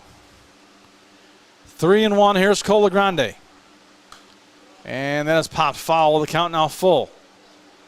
So 3 balls and 2 strikes. Who will win this battle? Will it be the Blue Sox with Turchi at the plate? Or will it be Cola Grande on the mound for Mohawk Valley? 3-2, 2 outs. Runners on first and second. Here's the pitch. And ball 4 on a close pitch at the plate, called ball 4. Bases are loaded. Here comes Coach, and he comes beelining out to talk to his pitcher. And this is just a pep talk, I imagine. I don't see a change here, as Cola Grande, the workhorse for the Dawgs, the closer all season long. We're going to stay right here as the entire infield has converged on the mound. And Coach Luby's going to walk off.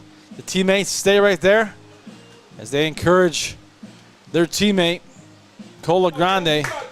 Tell him you got this. So with bases loaded, Dawgs lead by 3. 2 outs. Vincent Cowdrey at the plate. He's got 1 home run on the season, a .222 batting average. Hit by and pitched, walked tonight, singled and struck out. And there is strike 1. So down to their final 2 strikes here are the Blue Sox. 0-1. Here's the windup and the pitch. There is strike 2. So again, down to their final strike. Aiden Cola Grande is going to pull it out of his arsenal again. Here we go. And in the dirt, stop by Soris in the count, 1-2.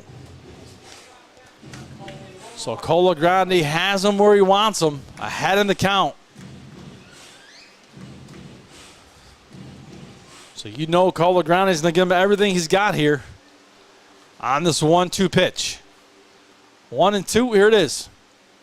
High, ball 2. So one more time this season, we're going to do the 2s. 2 balls, 2 strikes, 2 outs. Top of the 9th. Bases loaded. Cola Grande winds, delivers. And that ball is popped into. Oh, look at that. That is an error. And 2 runs score, and oh my God. So that ball looked like it was going to be caught. It bounced off the head, it looked like, of the shortstop, John Ramsey. It allowed 2 runs to score. Wow. Just wow, I guess. That's all I can say to that one. So now runners on second and third here for the Blue Sox. Still 2 outs. And I'm going to try to explain that one to you folks. That ball was hit. It looked like it was going to be caught by John Ramsey. He put his glove up and it bounced, looked like off his head. So Cola Grande delivers the pitch, 0-1 now to Smith. So runners now on second and third. So tying run is at third, go-ahead run at second. And that one gets through. And this ball game is tied. Here comes the go-ahead run. And the Blue Sox have taken the lead here in the top of the 9th. And a triple as that ball got away. And they throw him out at third. But 2 runs score, 5 runs score, I should say. And they have taken a 7-6 lead, have the Blue Sox. What an inning here in the top of the 9th. So we're going to go to the bottom of the 9th. Dawgs with a chance to win it. It just keeps getting more exciting here, folks. Hold your breath, catch your breath. We'll be back. Hey fans, tell the world you are here at Veterans Memorial Park watching your Mohawk Valley DiamondDawgs. Share your experiences, connect with other fans, and gain behind-the-scenes access to your favorite team. For more information, visit mvdiamonddogs.com or like us on Facebook or follow us on Instagram and Twitter.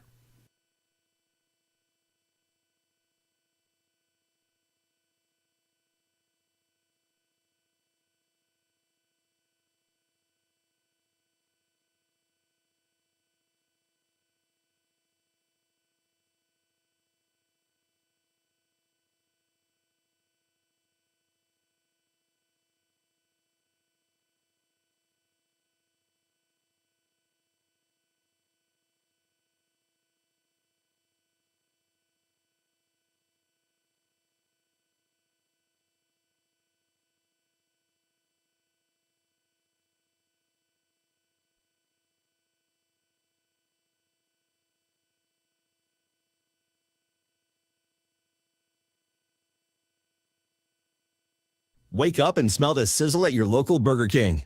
Burger King is open for breakfast 7 days a week. Your mornings deserve the royal treatment. So dive in to try our delicious breakfast sandwiches, savor our savory hash browns, and wash it all down with a hot or iced coffee. Whether it's Monday or Sunday, we've got your breakfast cravings covered. Swing by BK today to have it your way. You rule at participating U.S. restaurants during breakfast hours.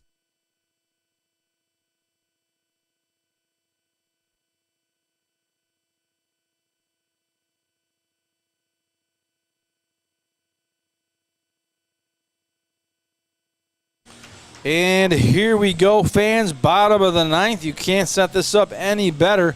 Last home game of the regular season. Utica Blue Sox, Mohawk Valley DiamondDawgs. Bottom of the ninth. Playoff spots in play. New pitcher on the mound for Utica is number 61, Ted Hone. And wow is all I can say. 5 runs scored by the Blue Sox in the top half of the ninth. The Dawgs now, bottom half of the ninth, they have a chance to tie this up or walk it off in victory.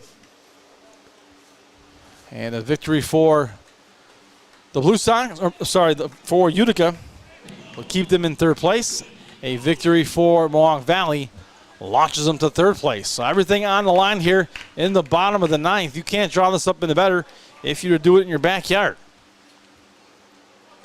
So we are going to do it right here in Little Falls. So Ted Hone is the pitcher here for Utica. Here's the pitch. And that is fouled off the count 0-1. So no balls and 1 strike to Brendan Hawk. Right-hander for Mohawk Valley. Lefty on the mound. Hone for Utica. Here's the pitch.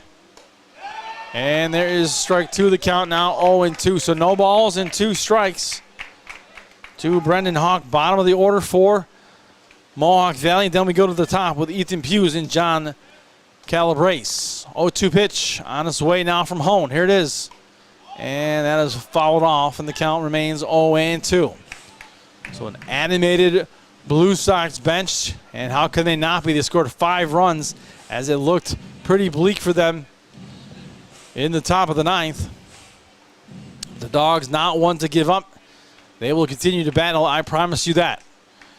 0-2, here's the windup and the pitch. And that one misses high, the count 1-2. So 1 ball and 2 strikes.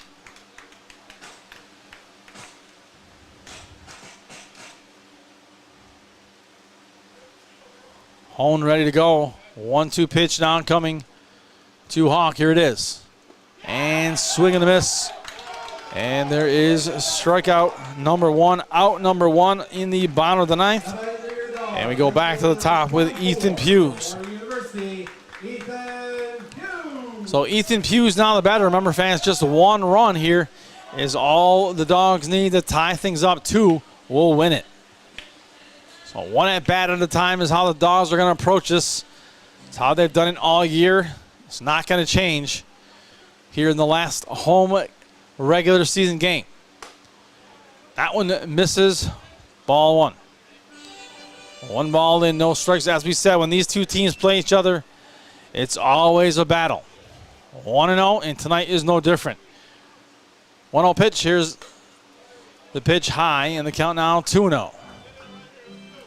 So 2 balls and no strikes to Ethan Hughes. John Calabrese on deck. Little wind picking up here, blowing out. And Hughes at the plate. Here's the pitch. Inside, ball 3. So 3 balls and no strikes with 1 out here to Ethan Hughes. Hone winds and delivers. And there is a strike to count now, 3-1. So 3 balls and 1 strike. As we all will need to shower here tonight, not only because it's hot and humid, but man, we broke a sweat out here tonight. And that one has fallen off.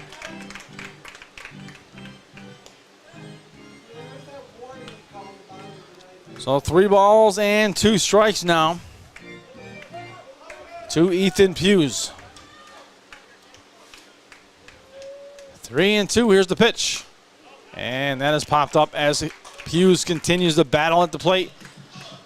Hughes is not one to give up easily as he will continue to battle all the way through here.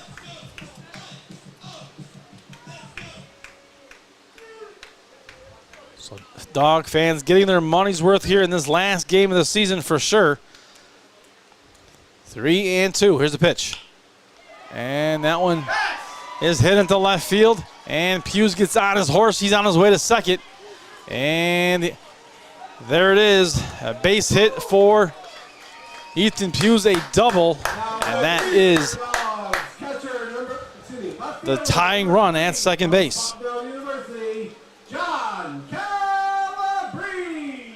So John Calabrese now will come to the plate for the Dogs. Calabrese hitting .219 for Mohawk Valley this season. A .219 hitter, no home runs for Calabrese.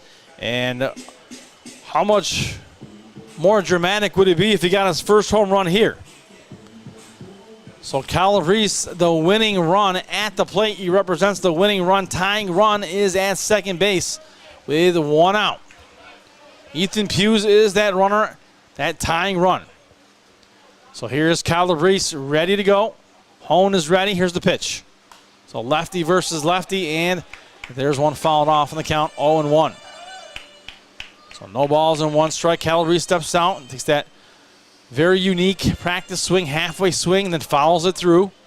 Back in the box is Calabrese, 0-1 the count. Hughes is on second base, taking a short lead.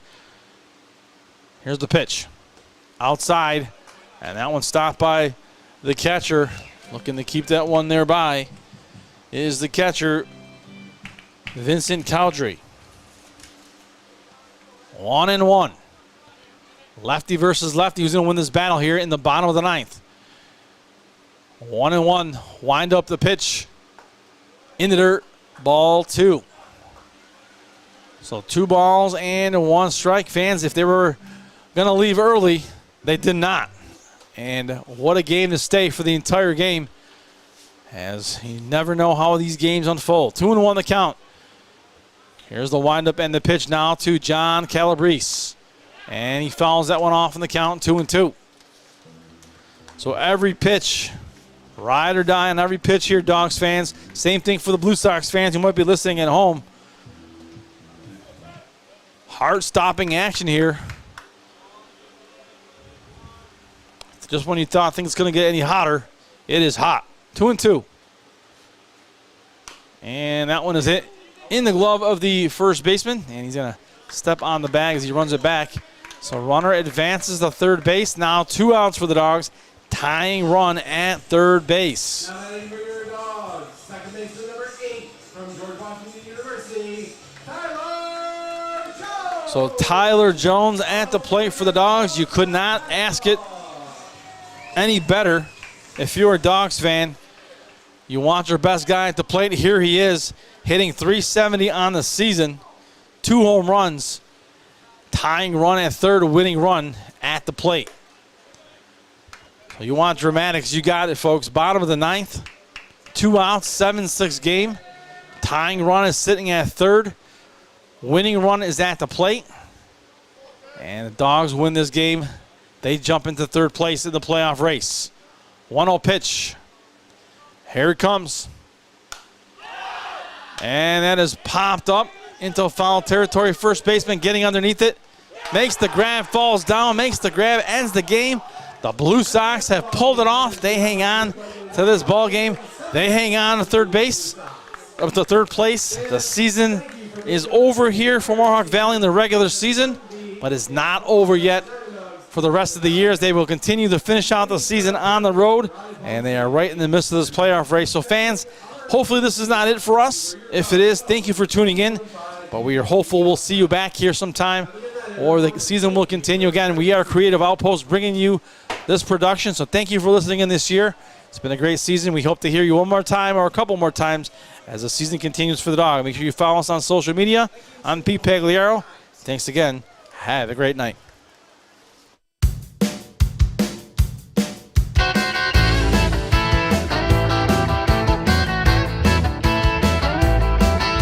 We're out on the field and we're ready to play.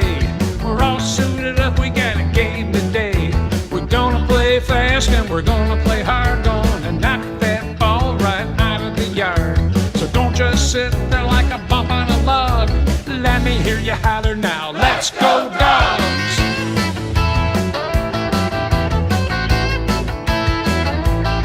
We got a guy on third and nobody out. It's time to stand up, yes, it's time to shout. We're playing some ball and we're having some fun. Come on, boys, let's score that run. So don't just sit there like a bump on a log. Let me hear you holler now. Let's go Dogs!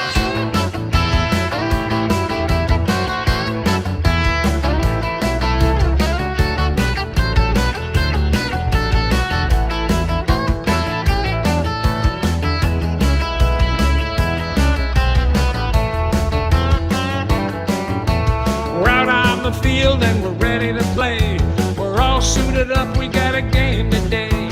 We're gonna play fast and we're gonna play hard. Gonna knock that ball right out of the yard. So don't just sit there like a bump on a log. Let me hear you holler now. Let's go Dogs! Let's go Dogs! Let's go Dogs! Let's go Dogs! Let's go Dogs! Don't just sit there like a bump on a log. Let me hear you holler now. Let's go Dogs!